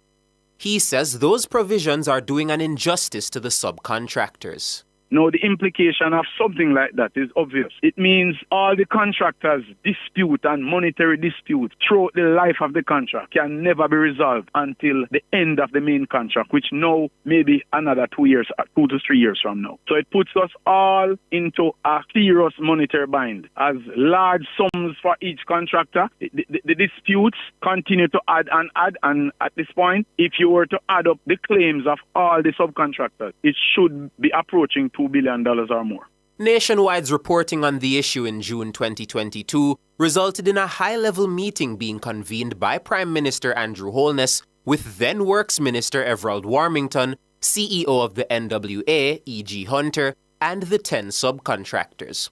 It's understood that at that meeting, Mr. Hunter gave assurances that the concerns of the local subcontractors would be addressed. He specifically committed to addressing the arbitration clause in the contract. Nearly 2 years later, the contractors say that promise has gone unfulfilled. Repeated efforts by the subcontractors to follow up with the NWA boss have been futile. Nationwide News has seen copies of the letters sent to the NWA seeking an update. The last letter was dated March 6, 2024. There was no response. Junior Leslie of Alcar Construction is pleading with Prime Minister Andrew Holness to intervene and have the promises made in 2022 addressed. He says the contractors and their staff are facing financial ruin. Our business is affected significantly in terms of our cash flow. It means that we can't clear our bank loans because we have to be paying monthly payments, at very high interest rates, 12% and stuff like that, what we've been doing for years now, because the claims are not settled or we can't clear our bank loan. With staff can't get an increase. I personally, my staff has not gotten an increase in 2020 because of all of these things. We barely have to hold on to a lifeline.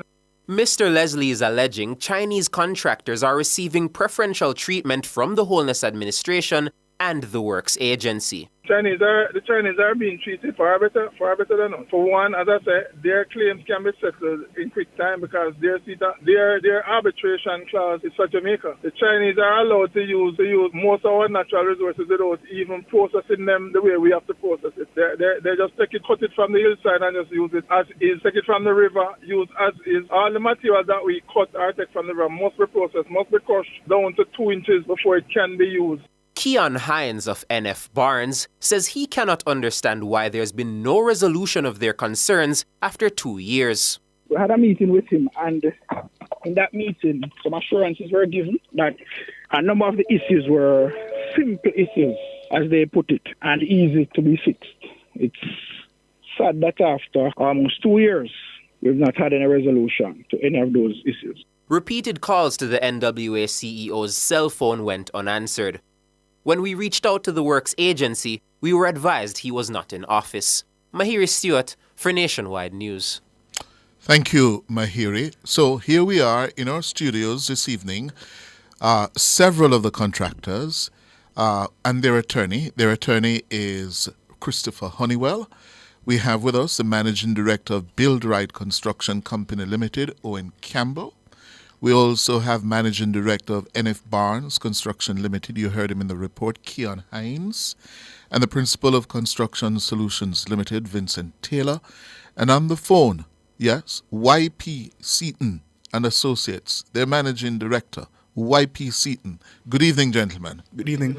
Good evening. Good evening. YP, are you there? Yes, I'm here. How are you, man? I'm very good. Good to have you. Let me begin with the lawyer, Christopher Honeywell. What is the case here for your clients? The case here is one of legality and morality. Mm-hmm. It is the case that these gentlemen, these 10 companies, entered into a set of contracts, subcontracts, which had some clauses in it which were unquestionably oppressive.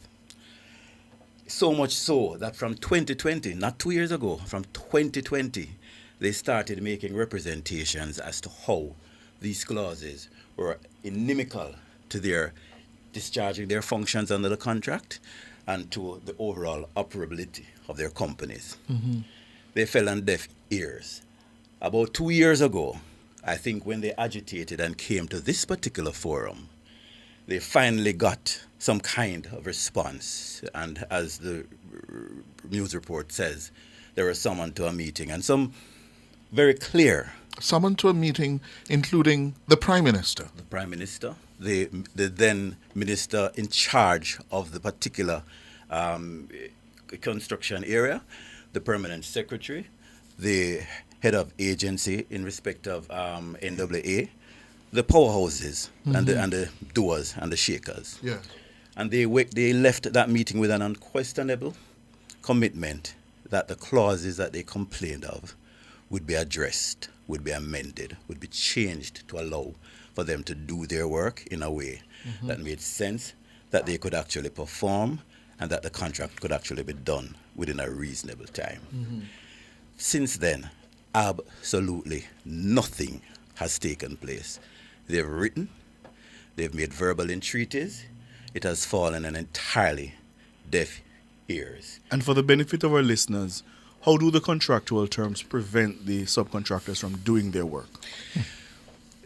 What they've done, they had a raft of concerns, but they've, in a sense, crystallized it because they've recognized that there are some linchpin issues that had to be addressed. And one of them really has to do with how differences are addressed and resolved. Now, if you understand what a contract is generally, but particularly what a construction contract is, it's a very live, dynamic process. You're out there, you're signed to doing A, and as you stand out there physically, you're confronted with B and C, and decisions have to be made on the fly. Mm-hmm. And some of these decisions have financial and time implications. There has to be a mechanism where the parties can speak and resolve their issues. Oh yes, it's additionally $10 more. Oh yes, it's another 5 feet, so we'll pay you this, and the contract moves on. So you're projected to cut down a hillside at $10, and when you go out there, you realize it's $20. Indeed. Somebody has to be able to say, well, we thought it was 10, but we see that by the measurements now, it's 20. Right. Here's how it is to be resolved, to be fair to both parties. And therefore filing a claim for the additional $10 that you've had to spend. Indeed. And given the nature of the business, yes, that is why you need to have a clear, precise system rule for arbitrating disputes. Absolutely. And that, I gather, is one of the pain points of this contract. it is one of the maximum pain points, because what this particular contract has done is to inculcate a clause which says, regardless of what your problems are, regardless of what your genuine disputes are, you're going to have to sit down and wait, not till when you finish your work, but till after you have finished and the head contractor, China Harbour, have finished their work. And then at a time after that, you're going to be allowed to go to Trinidad. Not Jamaica? No, to Trinidad. China Harbour gets to sit in Jamaica to arbitrate on any issues and disputes they have. But these 10 local contractors have to go to Trinidad, and they Why? have to postpone the dispute resolution for years. Now consider this. You're doing a multi-billion-dollar project. 59 billion. Yes. You fork out money for infrastructure, for equipment, for engineers, for skilled labor, for laborers. And you put it out there and you create a certificate, a claim after X period. And you say, I need to be paid this amount of money. Mm-hmm. The contractor or the representative for the agency says, I'm going to pay you exactly 1/3 of this. Mm-hmm. And you say, no, we have a genuine dispute here. And they say, okay, well, fine, but you're going to have to wait until 5 or 6 years down the road to deal with that. And oh, by the way, we expect you to keep doing the work. And if you don't do the work, we're going to go on the radio and tell everybody that local contractor is not doing the work. That is what has happened here. And local contractors get a beating because it is felt that when you do shoddy work, and you don't do the work on time. Oh, you plead, Mr. Campbell from Build Right Construction. Not guilty. The thing is that, as explained by Mr. Honeywell, you as subcontractors out there, you would make a claim for, say, $100 million, and the consultant pays $20 million from that. You're owed $80 million, and you're expected to continue to do the work. You may make another certificate another month from that, and that certificate again is reduced by 20-30%, and it keeps accumulating, and you're expected to do the job. Now, it seems that they have no motivation with the arbitration clause structured that we cannot get any redress until the end of the main contract. Means there's no motivation not to cut your payment every time that you send a certificate. And hence, the public will hear that the local contractors are not performing, but we have borrowed money, we have invested in the project, we take money from elsewhere, and the disputes are not being resolved, and large sums keep piling and piling. How do we explain contractors at this point, individual contractors being owed $400 million after doing a project that has been completed for 2 years? I can hear my listeners, Kian Hines, asking the question, why at the onset of the process didn't you raise objections to the clauses which were restrictive and which would force you to have to wait until the end of the main contract? All right. If you look back in history, on previous contracts that we would have executed, contracts are intended to be fair. And in cases where contracts are not fair, we have in the past made pleadings, and through the necessary channels, we have gotten some resolution. So we went into this contract hoping that within time and in reasonable time, we would have gotten some level of resolution, some level of redress. I mean, the matter would have been resolved. So that would have been the main reason we actually ventured into this, knowing that, yes, there were some issues to be resolved. So this experience that you're going through now is highly unusual, is what you're saying? Yes. Well, let me go to the elder. As I pointed out, in the past, we have seen contracts. You've had contracts that are fair. You've had contracts that we could say are borderline, not necessarily as straight as we would have wanted them. But we have said to the powers that be in the past, take a look at this. And they have said, oh, yes, in all fairness, this is really not fair to the contractors. This is really not fair to Did they say that at that Jamaica House meeting 2 years ago? Yes, it was said at that meeting. What was said there? At that meeting, when we pointed out the issues we were having with, specifically with the arbitration clause, yes, we were told that basically halfway through what we were saying, we were told, we accept this is really not fair to the parties involved, and we are going to address it. So we don't need to debate this anymore. We are going to address it so we can move to the next topic. 24 months later, we're sitting here. And the Prime Minister's public comments comport with that because he has said publicly that there were issues and they would be addressed. We should also tell the listeners, Cliff, that yesterday I tried no fewer than 12 times to reach the CEO of the NWA. E.G. Hunter. Yes. When I finally reached to the agency, I was told he was not in office, and I know our producer, since at least 11 this morning, has been making efforts to reach the CEO. And because we not wanted him to be a part of this conversation. Yes. For obvious reasons. YP Seaton, you're probably the most elderly of all of us here in this business. You have been around a long time. How did it come to this? I guess, may I say this, in the interest of the government wanting local contractors to be involved, the government instructed China Harbour to engage the services of local contractors. One of the issues that was discussed earlier on in terms of certain clauses, I myself spoke to China Harbour about it, and I was assured that it would be addressed as quickly as possible. But not only that, Cliff, in the contracting world, we are given job with the local currency. China Harbour is paid in U.S. currency. And I tell you this, just little after COVID, people who were bringing in goods from China or from the States, a 20-foot container that usually cost you $3,000 to come to Jamaica went up to $12,000. A 20-foot container coming in from China went up to $20,000. So you understand the situation. And the local contractors have no control over the dollar. So when the dollar goes, you have cement price that goes up, you have steel, you have ply foam, you have aggregates, you have machine parts, and you could go on and on. And that is the problem. Now, I have no doubt that China Harbour itself is losing money, but they can afford to because China Harbour is owned by the Chinese government.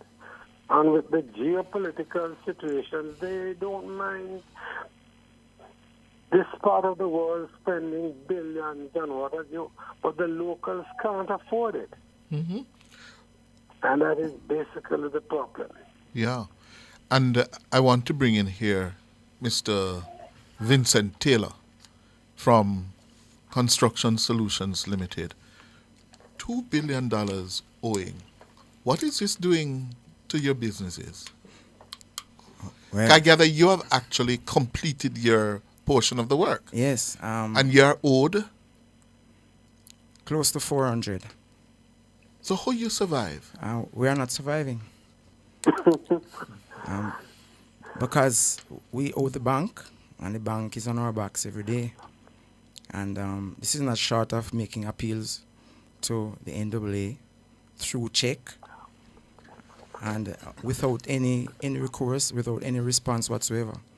It has reached a point where they have stopped talking to us. The last time we wrote to the NAA through check, a meeting was arranged. And one day before, less than 24 hours before the meeting, before the date of the meeting was cancelled. So it has reached a point, I'm saying it has reached a point where they have stopped speaking to us. We were the first ones to have completed these works. We are at Package 10 in Mansion Hill. We are the first ones to have completed 2 years ago. Construction Solutions Limited. And to date, we are still owed for measured works, works for which there is no dispute. We usually conduct a joint measurement exercise where there's someone from check, someone from the engineer's rep, and ourselves. So it's a joint measurement exercise where the quantities are agreed. So there's no dispute as to what the measurement is. And you get your certificate of completion. Well, that's another interesting point. Hold it for us. We're up on a break. Stay with us. Okay.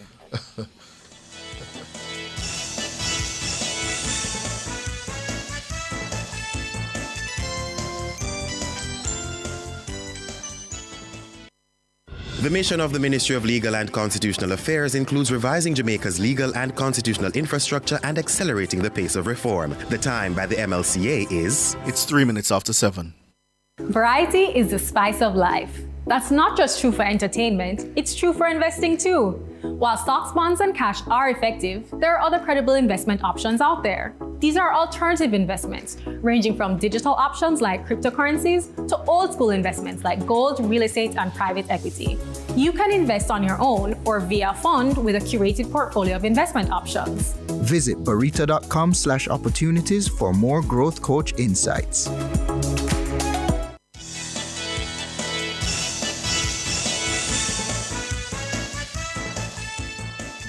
Thank you so much for staying with us here on Nationwide at 5. You're inside the nation's business, and we have with us some local subcontractors assigned to the Southern Coastal Highway Improvement Project.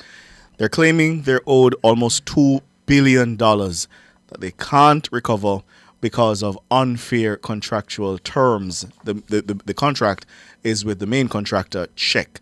Before the break, the principal of Construction Solutions Limited, Vincent Taylor, was detailing the impact this is having on business. Well, yes. The impact is that we are out of pocket. Right? We find it extremely difficult to fund the loans at the bank because large sums of money are held up, and it has reached the point, as I said before, where we are not even spoken to. Mm-hmm. Right? No one answers us anymore. What does this mean for staffing? For staffing, we have had to lay off, and we have had to ask staff to hold while we try to sort things out. We not just staff, but we owe suppliers as well.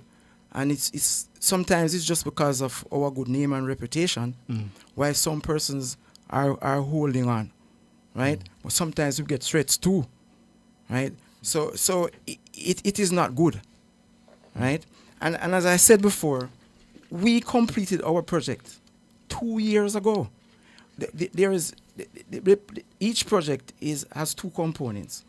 One is the pipeline works, and the other is the road works. We completed the pipeline works from April 2022 and gave notice that we were complete. We completed the road works in August of 2022 and gave notice. And that notice of completion has not been challenged. It's not in dispute. No, it's not in dispute. Because the project, we did no more work since then, and the projects were taken over a year after we gave notice. And based on what you've heard, if you've heard anything, so why haven't you been paid for the completed work? As I said before, it has reached a point where our pleas have fallen on deaf ears. Nobody is speaking to us anymore. What about you at NF Barnes, Kian? Your work certified, completed, what? No, so we didn't complete. We got to the point where we were not being paid. And after months of non-payment, we decided to write to the client to say that we are asking for a termination. We were unpaid for about 7 or 8 months. It made no sense. It was no longer sustainable, not knowing when payments would be received. So we said, you go and finish it yourself. So when we got to that point where 7.5, 8 months in, no response to our claims, no response to our letters, we decided that this will be the letter that we'll be writing, and the letter that was penned was, you go and finish it yourself.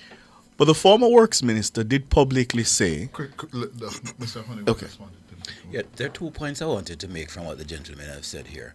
We need to firstly recognize that what they're actually complaining of here in this aspect isn't so much about unfair contract terms. It's about contract administration and management, because nobody is saying that they haven't been paid in respect of the issue, for instance, that they've outlined, because there is any dispute in terms of any contract term that you might think is oppressive or anything. It's a matter of how the administration of the contract has been arbitrarily meted out to them. So that in itself is a separate issue and is one that they've been complaining of from day one. And the final point I'd like to make on this is that when this matter was last treated with publicly by the NAA, they actually came out and made an utterance that they indeed had terminated the contracts. Which is what I wanted to get to, yes. And you're hearing now that these men have actually done their work, some of them, and walked away having completed. And that some of those who haven't, they're the ones who have actually terminated the relationship, not the other way around. And when you sought to correct that inaccuracy, because I believe the former works minister also parroted that same line, that because of what was happening and the protests of the residents and the complaints that were dogging the project, that it was being terminated and check would take over completely. You're saying not the case? Not the case. Not the case. So, gentlemen, Mr. Seaton? Yes, okay. What should be done now? What must be done now? And I'm going around the table. The only approach at this point is to go back to the government and the gentleman in charge, which is the Prime Minister, have a meeting with him to discuss and curb all these points. Because I personally have been assured by China Harbour that everything will be okay. We finished our job long ago. Just like the other contractor there who spoke. So, have you been paid? No, we have not been paid. And every day you hear a different story. And you finished how long ago? Long time, man. Long ago. I mean, I not some other matters to deal with, but that's another matter. Because I don't know what is happening to the NWA. Something has gone wrong. In that, this is another matter. You may probably not aware, but just above Grandstand, Tiana, most of all of those lands on the left hand going to Yalas is belonging to me. I sold government several parcels, and in the contract, they are supposed to give me entrance to the remainder of the land. I've written to NWA more than 2 years now, and I've been talking, written to Mr. Hunter, no reply. So when it comes, I am going to be taking action no later than next week because I want to go into my property. I have a 2,000 housing scheme to put up, which are also a shopping center, and I can't get back into my land. So I'm going to be cutting the entrance in at their cost, and at that time the main road will be blocked. What do you mean the main road will be blocked? Meaning the highway? I'm saying, yes, highway, because I have been writing to. They met me out there long even before the road was finished and even planned. Their engineers, there's everybody, and we agreed. And now that it is finished, I can't get into my property, and I can't get a word out of Mr. Hunter. So when I'm ready next week, because I'm not going to allow my project to delay any longer. We should also remind the listeners that the Prime Minister did specifically charge E.G. Hunter to seeing this through. Yes. At the height of the complaints, he was given particular superintendents of the project, if you recall. And you should repeat again. How many times you have been trying to get Mr. E.G. Hunter to give us his side of the story? Yesterday, I called 12 times, 13 times. On the 13th time, I did get through to somebody at the NWA who said he wasn't in office. And I know my producer from at least 11 because I was sure to say to 11 her, today? Yes, you need to make sure he's a part of the conversation. You stop call YP? Yes, they run over. So when I'm ready, I must do what I'm going to do. Oh. So the highway will be blocked. You're going to make sure, well, not make sure, you're going to block off the highway so as to gain entrance to your property. I have to get into my property, which under the sale agreement, they are bound to give me entrance to go in. And it was agreed that we'd do A and B at that particular spot. I told them where we're going to have the shopping center, plus on top. On the hill, there are 2,000 houses, and I'm not going to be waiting any longer on Mr. Hunter. Owen Campbell, how you managing at Buildright? Not managing at all. And based on that, I am making an appeal to the Prime Minister to have Mr. Hunter, the CEO, honor the commitment he made in that meeting regarding the amendment to the arbitration clause. If that is done, most contractors would have an entity or a person to refer their disputes, that they can be resolved and that we can be paid. And remind us of what was said at that meeting 2 years ago. Mr. Hunter gave commitment to the Prime Minister, the then Minister, the PermSec, and the 10 subcontractors that he would effect the amendment to the clauses so that the arbitration would be in Jamaica, the seat of arbitration, and that arbitration would be in the life of the contract. Mm-hmm. It is said that you're all facing financial ruin. What about your staff? What's happening to your workers? Well, some have left, and others have had to be holding strain because we have not been able to give any increases, and we have not been able to treat them as well as we used to. Mm-hmm. But because we have always been good bosses, and we explain to them what our situation is, they are holding on. Mm-hmm. And in fact, they have mandated us to take this kind of action because we cannot. It has reached a point where we can no longer hold them at bay and say, be patient. Mm-hmm. It has reached a point where they are saying, go and deal with this because this is our future. We have our families to feed. We live in Jamaica. We pay taxes. And we ought to be treated fairly. Madam Producer, perhaps he's only been on the job for a few hours. Perhaps you should reach out to the new Works Minister and ask him to put it on the agenda of the Prime Minister. And to see if he can find E.G. Hunter.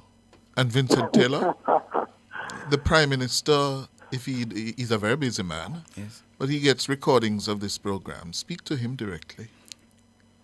Honorable Prime Minister, you can recall that we met, and we at the time you gave us your commitment, you listened to us attentively, you took notes. I was sitting right across from you, and you took notes, and you heard all of our concerns, and you are also aware that we have written to you and we have reached out to you several times. We are aware that this is not something that you're hearing for the first time. This is something you know about. You know that we are suffering. You know that we are responsible for the welfare of many lives, many families. We are the ones who are on the ground feeding poor families, right? We are the ones who take care of the outcast in this country. When no one can get a job, they find a job on a construction site, right?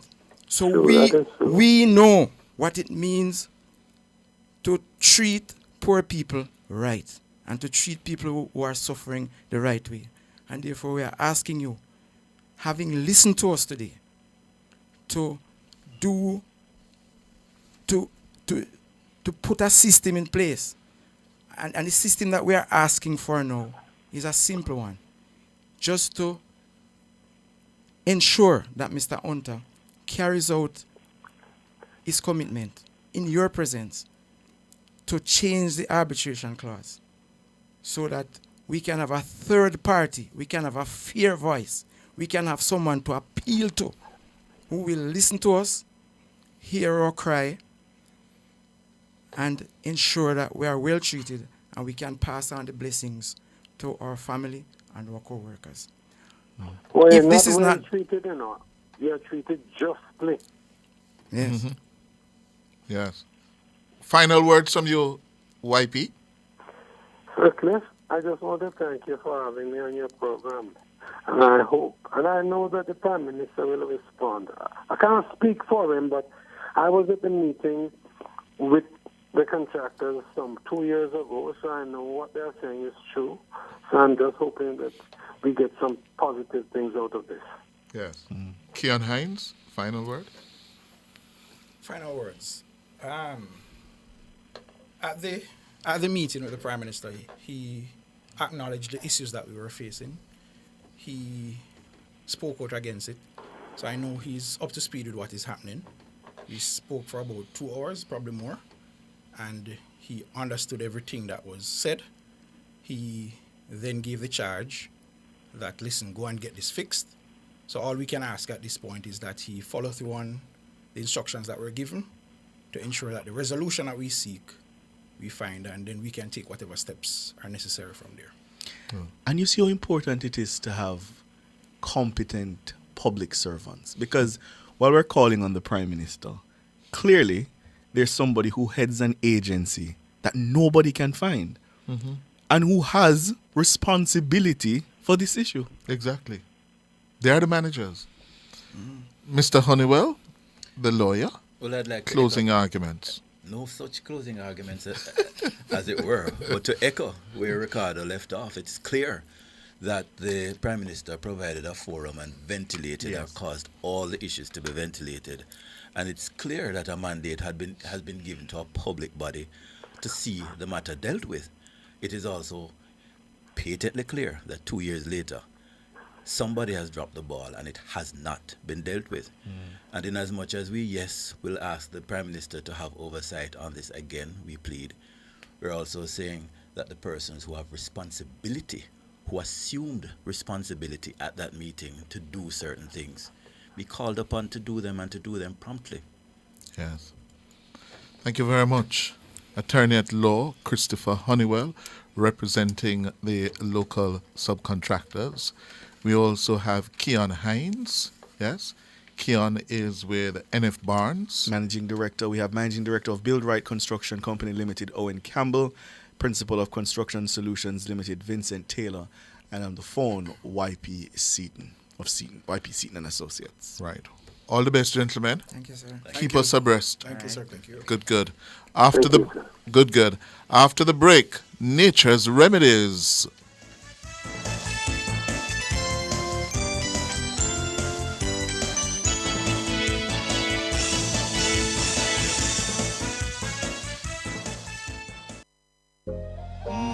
Welcome deluxe, the cream cracker that rises to the top. So crisp, so light, so buttery. When you're good, you're just good. Hey, had the national flavor. You go want to buy this pack. So good, it's just so good. Welcome deluxe, the cream cracker that rises to the top. So crisp, so light, so buttery. National Baking Company, just so good.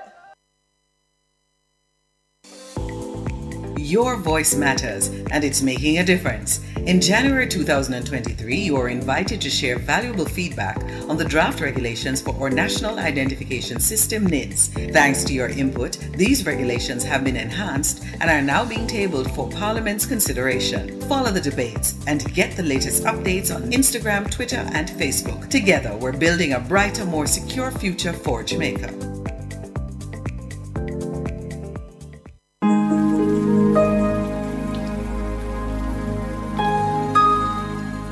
Hi there. Here's some good news for these trying times. Quote, "By God's word, I can see where I'm going. They throw a beam of light on my dark path." Unquote. Psalm 119, verse 105. Listen for God's word weekdays at 5:45 a.m. and 12:55 p.m. through Oasis. Stop by for a refreshing drink and share a God perspective for the day. Oasis. Weekdays 5:45 a.m. and 12:55 p.m. right here on Nationwide, a revolution in media. The rebroadcast of the Oasis can be heard weekdays at 5:45 a.m. The Oasis is brought to you by Solar Tech Jamaica. We use the gift of the sun to power our world. Experience Jamaica's Olympic triumphs in Jamaica Gold, a golden spotlight. Brought to you by Horton's Pharmacy. Horton's RX-Pack for better medication management. After Donald Quarry's triumph in the men's 200 meters final at the 1976 Games, Jamaica's athletes would go another 20 years without winning Olympic gold. That cycle was ended in style by Dion Hemmings at the 1996 Olympics in Atlanta. Hemmings became the first ever Jamaican woman to win Olympic gold, taking the 400 meters hurdles in an Olympic record of 52.82 seconds. And the world champions coming back on Hemmings now, and Buford on the inside. They're absolutely neck and neck, and Hemmings, is she strong enough to take this Olympic title? Batten on the near side, she's stuttered in. Hemmings and Batten, and these three, and Hemmings is going to do it. Hemmings wins it, she's the champion. Batten the silver medalist, Beaufort Bailey the bronze, 52.82, a personal best, a new Olympic record. She's always promised it, but this year she could hurdle, and this year she proved she had the strength. Bronze medalist last time, gold medalist this time. Dion Hemmings is the Olympic champion. You just experienced a Jamaican Olympic triumph in Jamaica Gold, a golden spotlight. Brought to you by Horton's Pharmacy. Horton's RX-Pack for better medication management. Good God have mercy, hey. Good God have grace, hey. Lord have mercy, hey. Spirulina build up my confidence. Rastafari run the continent. Good evening. 25 minutes after 7. Sorry for the delayed start of Nature's Remedies this week. This is a program to educate you about the uses of natural herbs. Tonight we'll be talking about the Annona species and its medicinal uses. It consists of soursop, sweetsop, or sugar apple, wild sweetsop, or custard apple. As usual, we'll be opening the line so you can call in with any questions you might have for our resident pharmacognosist, Dr. Denise Daly. Good evening, Doc. Good evening. How are you today? Doing well. How are you? I'm not too bad myself. Thank you. Thank you so much for your patience. So the Annona species. Poor me and Dana, when we hear about, it's not Annona. I think I know Robbie. We were saying. I don't know. That is what No, I it's said. not Noni. I said to Robbie and I said, Annona that's is the Noni. scientific name for our soursop family. Soursop, sweetsop, custard apple. So what is sugar apple? Sugar apple is another name for the sweetsop. Oh, really? I didn't know Yes. that. I didn't hear it. You ever hear that? Sugar, I know about sweetsop. Yeah. Okay. And then there's a difference between sweetsop and the wild sweetsop? The wild sweetsop, another name is the custard apple. Oh. So there are different names floating around, not only Jamaica, but throughout Central and South America. Yeah. Which is your favorite? Soursop. The soursop? Yeah. Well, I like the custard apple. Yeah. I like sweetsop and then soursop. Yes. The custard apple with ice cream. Yeah. You ever tried with ice cream? I'm not sure me ever taste custard apple. I try to remember. I'll go and bring some for you. I have it in my yard. All right. I have a treat in my yard. All right. So, Doc, the traditional medicinal uses for this Annona species. All right. So, Annona, the family Annonaceae, it has over 119 species within the Annona genus. Oh. Now, in Jamaica, we have the three most popular ones are the soursop, the sweetsop, and the custard apple from that family. But there are lots of species, different types. You have cherimoya, you have this other one, it's so small, it's small and yellow. When you open it, it looks like the sweetsop, but it's yellow inside. I don't know if anyone has ever tried that one. I don't know that one. Yeah, that's a cherimoya. It has a look almost like the custard apple, a smooth outside, but it's really small and it has that yellow flesh inside. All right, so we'll talk about the differences between them and then how are some of the medicinal properties found and where they're found. So let's look at the soursop. That's the muricata, Annona muricata, or good soursop plant. Now, if you look at the soursop tree, you'll realize sometimes the flowers are found anywhere on the plant, on the trunk. Where you see the flowers, a soursop can go there. So you can find it on the trunk of the plant as well. The soursop leaves, these are the ones that have the glossy leaves. And the fruit itself has a spiky outside. Now, the biggest size, have you seen a very big soursop? Yes. Yes. It can go up to 15 pounds, one soursop. And of course, you have your average size and your smaller ones. It is indigenous to our region, so West Indies, Central and South America. That's where you find these species, or soursop, sweetsop, custard apple. However, it's become native in Asia and parts of Africa as well. So it's making its way into the tropical and subtropical areas. Now, one of the famous things for our soursop is that it has nervine properties. So it's very good for the nerves. And when we spoke about nerves and sleep aids and helping us to relax, reduce anxiety, the soursop leaves tends to help with that because of its chemical constituents. No, And I'm sorry, Doc. And so the leaves, are you bring that as a tea? How are you using that? you brew it as a tea to get those sedative effects. You can brew it as a tea. You can add it to one of your tonic mix. For example, I'd make a tonic mix with like your soursop leaf, a little bit of the soursop bark, some guinea hen weed, some moringa, pimento, ginger, you know, and you add some more of your adaptogen, those herbs that help to build up the body. Once you boil those herbs together, you can then bottle it, keep it in the fridge, and have half a cup, or depending on how strong you boil it, you have a tablespoon or two every day or twice a day. So that's with your tonic. But having some soursop leaf, if you're just picking it from the tree, you wash it, 3 to 4 leaves, boil it in a cup of water thereabout. If you have the fresh leaves, 2 to 3 can make a cup. And you just pour on some hot water, steep it, and you can have it. Good as a night aid, good as a sedative as well. Some of the compounds that we have in the soursop that gives it its properties, but also, I'm not sure, have you heard or read about the neurotoxic effect of soursop? No. All right. So our research was done. But just before you tell us about the research, Doc, just before we're up on the break, let's just take the break and come back and you tell us about the research. All right, no problem. Good God have mercy, hey. Good God have grace, hey. Lord have mercy, hey. Available build up my confidence. Rastafari run the continent. This King Selassie, you pay the consequence. Don't get it confused. Touching lives every day, so many different ways. A part of all you do. Sagicor will make you feel secure. Reaching out for more, we'll always see you through.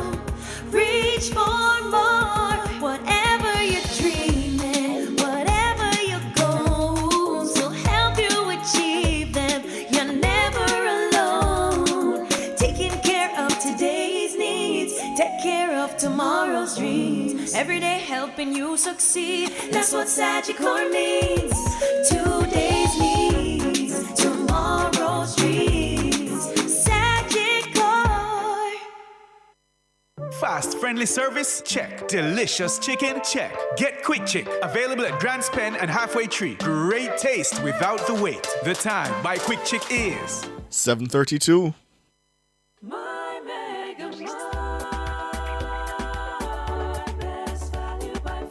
With so much to do in one location, make Megamart your one-stop shop. Pick up your groceries and houseware needs, grab a bite and pay some bills, fill your prescriptions and see the beauty products in our pharmacy. All in one amazing location. My Megamart, the best value by far.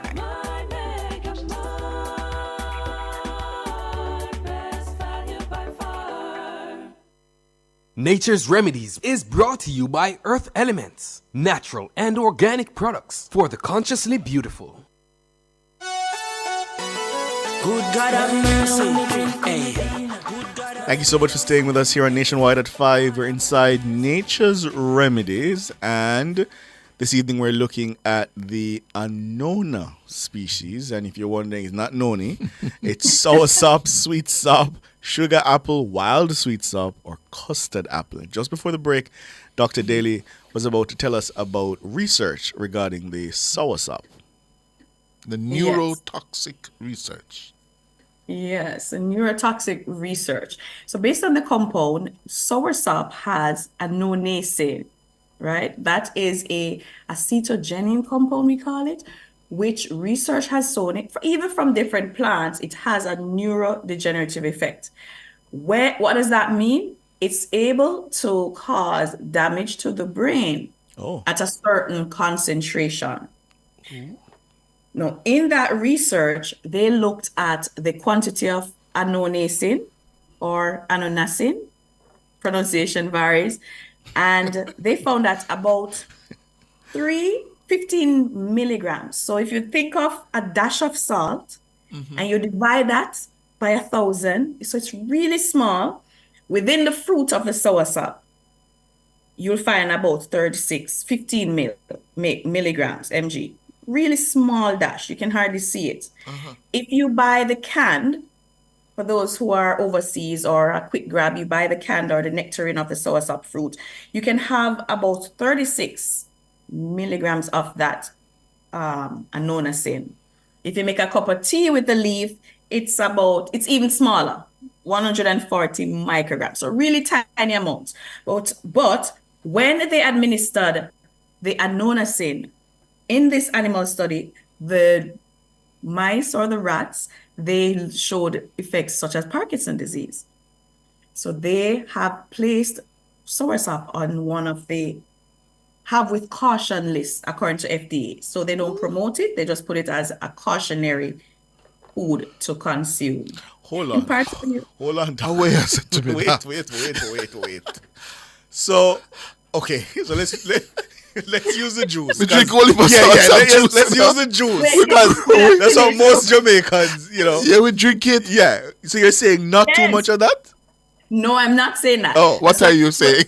The quantity is so small that we saw the effect in the rats. It is so small. When you have what they're saying is in humans, when you look at the amount we need to cause that Parkinson disease effect on our brain, you'd have to be eating an average size or bigger soursop every single day with at least that amount. Okay.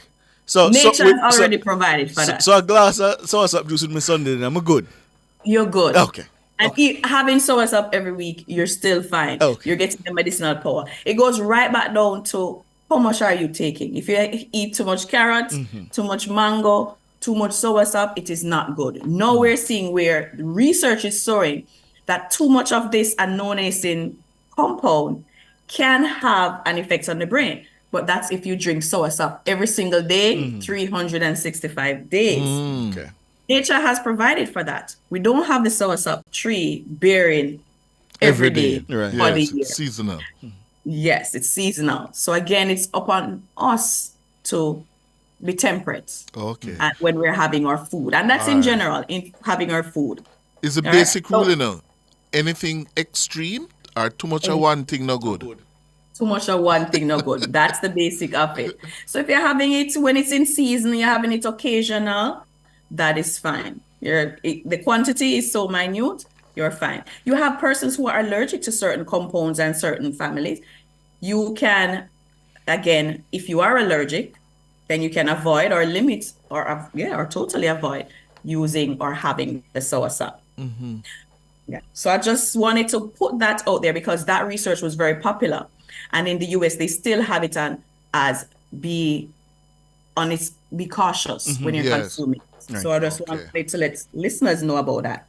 So you mentioned the nerves, Doc, but are there any particular ailments, any specific illnesses that this Annona group helps with in particular? Very good with the digestive system. So if you have constipation, diarrhea, if you have bloody urine, bloody stool, having your soursop leaves the bark or the root, those are good as digestive system aids. So it helps with all of your digestive issues in that regard. It also has anti-diabetic effects, especially for the root extract, where it's able to lower the blood sugar level by increasing the release of your insulin as well.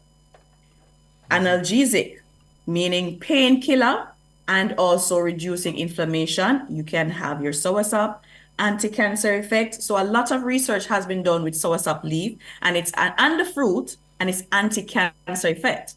However, a lot of the research has been in the lab in terms of, we call it in vitro. We use a lot of cancer cell lines and they have proven effective.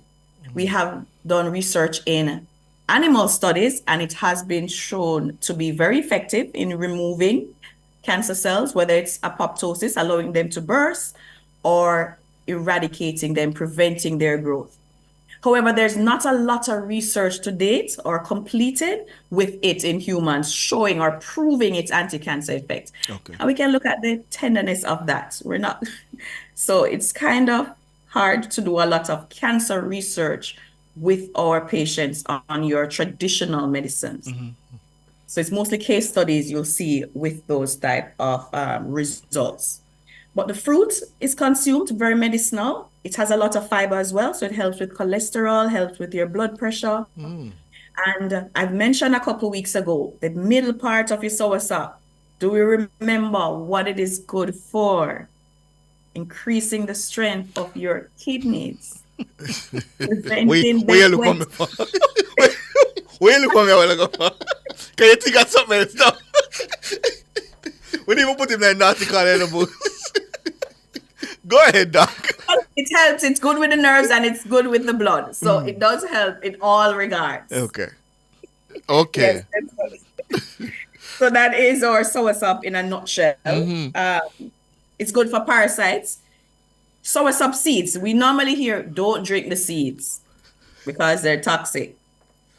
They have even a higher concentration, and that's why people feel nauseous, want to vomit if they have too much of the soursop seed. But it has been a part of a few remedies, like if it's powdered, you can add it to wounds and other skincare ailments. It is also very good for lice. So if you powder the seeds, you can add it to a hair mixture, whether you soak it in coconut oil, add it to your hair, or use it as a hair wash. Like you have the water, you just use it to massage and get rid of them out of the hair. I see Herman Carter Hyatt saying, I blend everything except the seeds. And that's in line with what you were just saying, Doc. Yes, yes. Remove the seeds. I know sometimes it can be tedious, but we have found our methods of getting the seeds out quickly and making our punch, or soursop punch. I have a question for you. I have a question for you from YouTube. Cindy Lynch says, of late I'm always nauseous. What bush can I drink for that? Nauseous means you're pregnant. Could be. Poor So Cindy. after the Poor Cindy. after the check, you can do ginger is a good herb to have for nausea. Rosemary is also very good, and these are quick and easy herbs to find for nausea. Jack in the bush will help as well if you can find that one. But rosemary, basil, ginger, those are good for nausea. Carlene Smith is saying, feed the children the heart of the soursop for bedwetting. Oh, yes. That's what we're just saying. So it strengthens the kidney walls. So it prevents and, eliminates that bedwetting. So we usually have to eat it growing up as kids. Oh. Yeah. Okay. Yeah. The numbers to call, 630-937-124, 618-8255. I want to hear about the sweet sop, Doc. Yes, so sweet sop. I really That's your like it. scum Me love or it. the custard apple. All right, both of them. Yes, That's a sweet sop first. Sweet sop Yes. have a higher sugar content. No, the fruit itself is smaller. It tends to be smaller. Yes. It's also very good as an anti-diabetic agent. It's very good at protecting the liver. So we call it hepatoprotective. So it protects the liver. And if there's any genetic or gene toxin in the system, we're exposed to so many things. The sweet sop has compounds to help remove or eliminate gene toxicity from our system. Yeah. Yeah. Okay. Antioxidants, that helps to improve the immune system as well. Vitamins and mineral rich. So you should have your sweets up once you have that opportunity to come to have it. Yes. Wash it, put it in the refrigerator, allow it to cool. And Yes. Then, excellent for Natural ice dessert. cream and custard. Yes. Excellent for your dessert. It's a no from me. Yeah? The numbers again, somebody asked me to repeat them. 630-9371 to 4-618-8255. We're inside Nature's Remedy with Dr. Denise Daly. We take the break and come back with more. Consequence, don't get it confused. Lord, give me a buckle of Perlina. I make me mix up the roots with Medina. Come off a tour and me need feel weak. So me go My Mega With so much to do in one location, make Megamart your one-stop shop. Pick up your groceries and houseware needs, grab a bite and pay some bills, fill your prescriptions and see the beauty products in our pharmacy. All in one amazing location. My Megamart, the best value by far.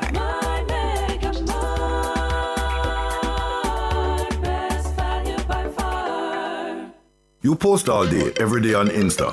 Some of the most suggestive pics, claiming of course that you're just expressing yourself. 1,000 thong bikini shots is a lot of expression. Every day 1,000 men are sliding into your DMs are filled with the most provocative convos and you claim you never read them, but your partner knows your space is under pressure daily. She's watching every pic you like, every comment you make and comparing looks. She even knows who likes your pics. Insecurity, infidelity, increased arguments, invasion of privacy. How can any couple survive it? Join me, Rodney Campbell, every Tuesday from 9 to 10:30 p.m. for Affairs of the Heart, right here on Nationwide 90 FM. This Tuesday's topic, how much does social media ruin good relationships? Affairs of the Heart is brought to you by Supermed Pharmacy. Super happy, super healthy, Supermed. ABC Electrical Sales. We make things as easy as ABC. Dr. Daly is a former program director for the College of Health Sciences at the University of Technology and currently serves as a part-time lecturer. She does seminars on corporate wellness and team-building strategies and health and wellness in the workplace. She also offers lifestyle and wellness coaching and offers personalized wellness packages. Dr. Daly is also the co-owner and founder of Nasare R&M Company Limited. All natural skincare products are available for customers. They also do private labeling and customized skincare packages. She can be contacted by email at drdenisedaily@gmail.com for bookings and consultations. She can also be found on Instagram and Facebook at Dr. Denise Daly. Good God of mercy, hey. Good God of grace, hey. Lord of mercy, hey. On the final lap now, you're inside Nature's Remedies. Of course, we have with us Dr. Denise Daly, and we are discussing the various uses of the Annona species. Yeah, that's soursop, sweetsop, sugar apple, wild sweetsop, or custard apple. So custard apple now, Doc? Yes, or custard apple is reticulata, Annona reticulata. It's also called bull's heart because of how it's shaped. Oh. And yeah, or bullock's heart. Uh-huh. And it also has a high sugar content, so it tastes sweet as well. So some and person we say it's gliding. Very gliding. That's what I say just too. Just the name sound gliding, custard. I really prefer sweetsop over custard apple, but I know if you put out a poll, the debate is there. Yes, sweetsop or custard apple. For me, boy, it's a close one, but the custard apple is more treasured for me. And you say you have that with a delicacy. You have that with ice cream. With ice cream. Okay. Yes. All right, Doc. We have Charmaine for you on the line. Good evening, Charmaine. Claudette. I'm sorry. Good evening, Claudette. Hey, you call me Charmaine. That's a nice name, this. Good evening, Claudette. Good evening, sir. How is the icing on the cake, sir? What is the icing on the cake? The icing on the cake. The meringue seed. Not give them a book. Anyway. I wish I thought. I have no idea. A moringa seed. Sir Cliff. Yes. Yeah, your family, you know, so Gladstone, my father named Gladstone Llewellyn. Eh? Yeah, and you ever talk like Paula Llewellyn? True. Believe you me, you know? Eh? I don't know. If you ever know mine, the worst name come like me get. Come Gladstone? Come Claude, we're up on time. What's the question Right, so for you Doc? walk now. You see the custard apple? Yes. You know, so one day my sister in car one come give me and sit down and eat it. And you know how much feed me get out of it? You ever try to cut the feed them yet? No. Come here, you say you love it. 117 feed. Really? God no, my average right now, me look on it, car, and how much months now, me write it down for one piece of cardboard. What? I promise everybody who see it, forget them $1,000 to tell me how much seed and nobody never gets it. All right, now, but I bring none, come give me Cliff. Me know so much. But you eat it. Hey, Doc, you see the sour stuff? Yes. Me not juice it, you know. Just eat it. And everybody, and seed pass through and going on and say, go, you know, eat me Yeah. sour stuff. Yeah, it's still me good. Not do sour stuff. The only thing me just have for sour stuff, maybe some of the seed and the skin. Anyway, I love your program, my girl. Yes. Thank you so much. Hey, Doc, Yeah. you notice? Yeah. Except when you're there, I hear you never laugh hard. That can come with something, though, for strength me.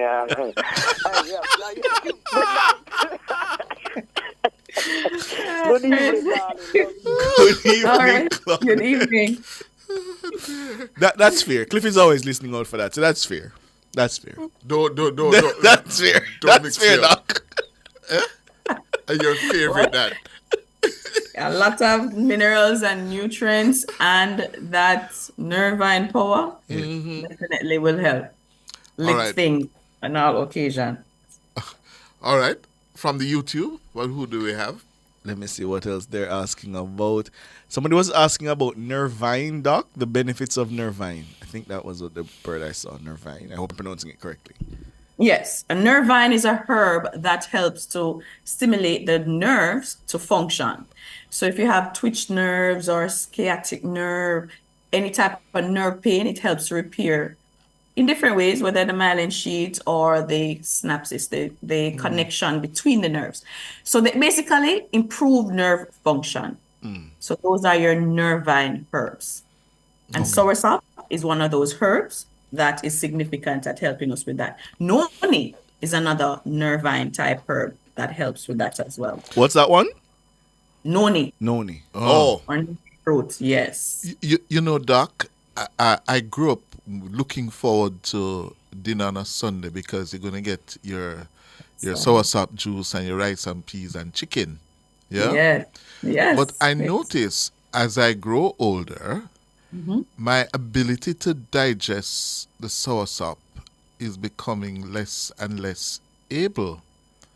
So I notice now I tend to stay away from it.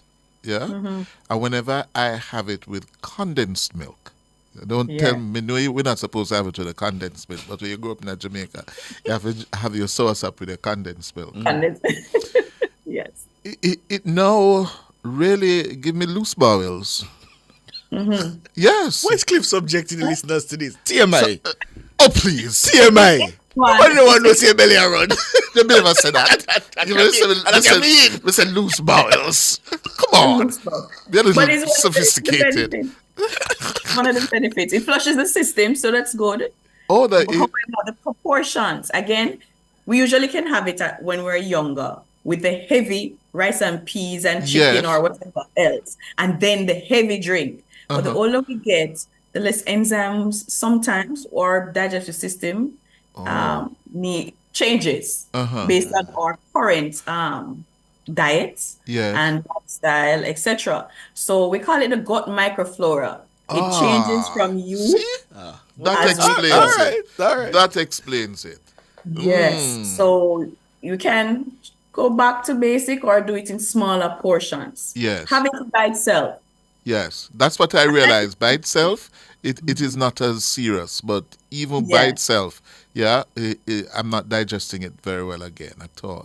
So it's like a lot of food for the enzymes to start work on, and then the environment is, so things help.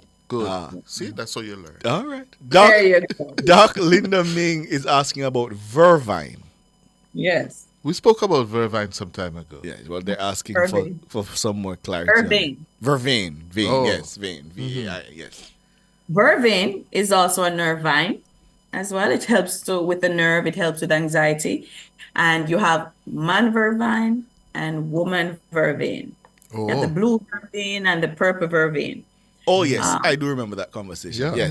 Yes. And it helps, and both, they help each with the reproductive system, stimulating the eggs to be released, helping with clearing the tubes, increasing fertility. Oftentimes you would make a tea or a tonic with your vervine, your pennyroyal, your dog blood, and some of your herbs like that to improve the functioning for the female.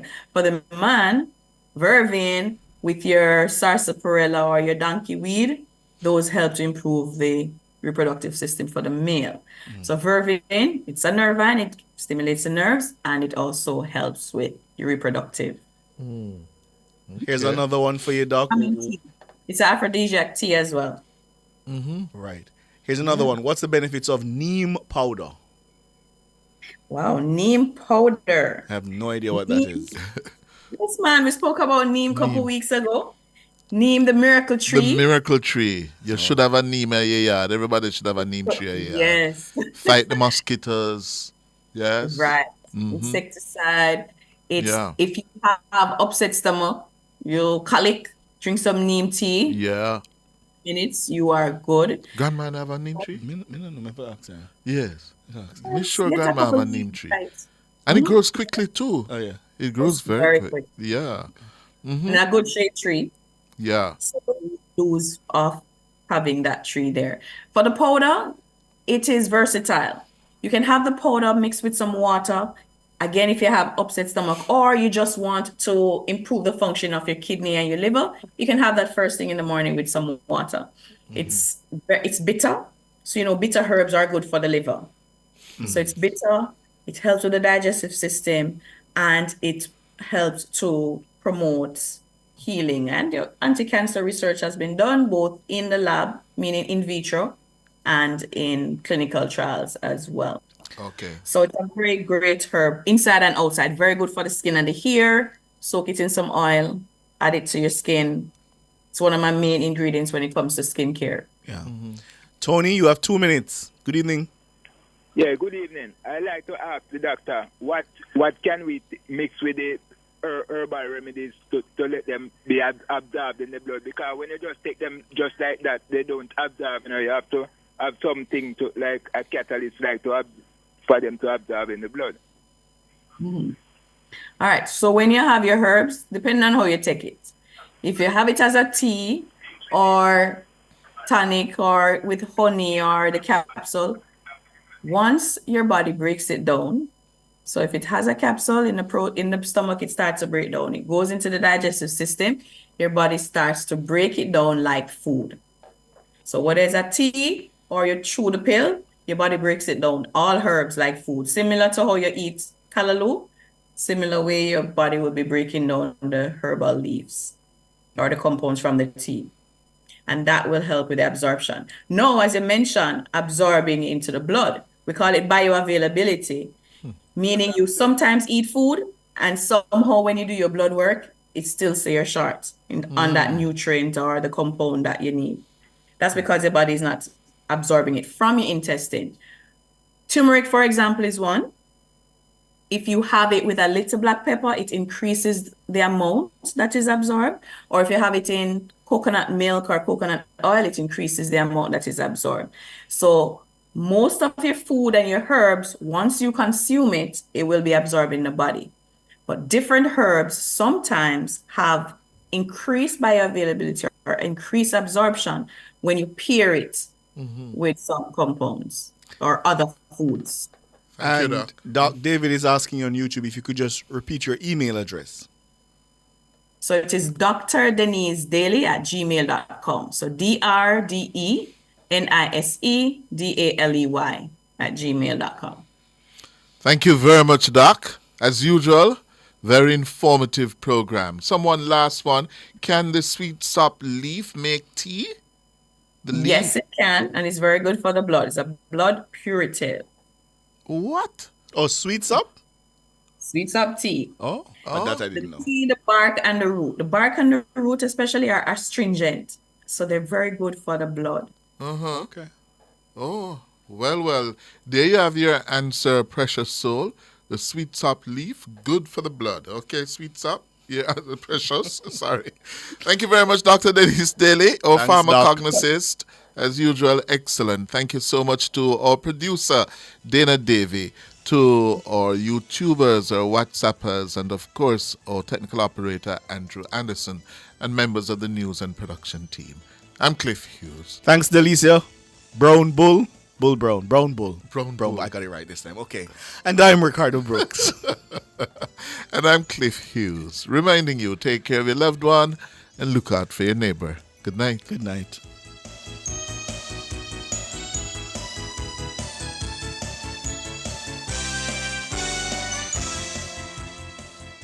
Nature's Remedies was brought to you by Earth Elements, natural and organic products for the consciously beautiful.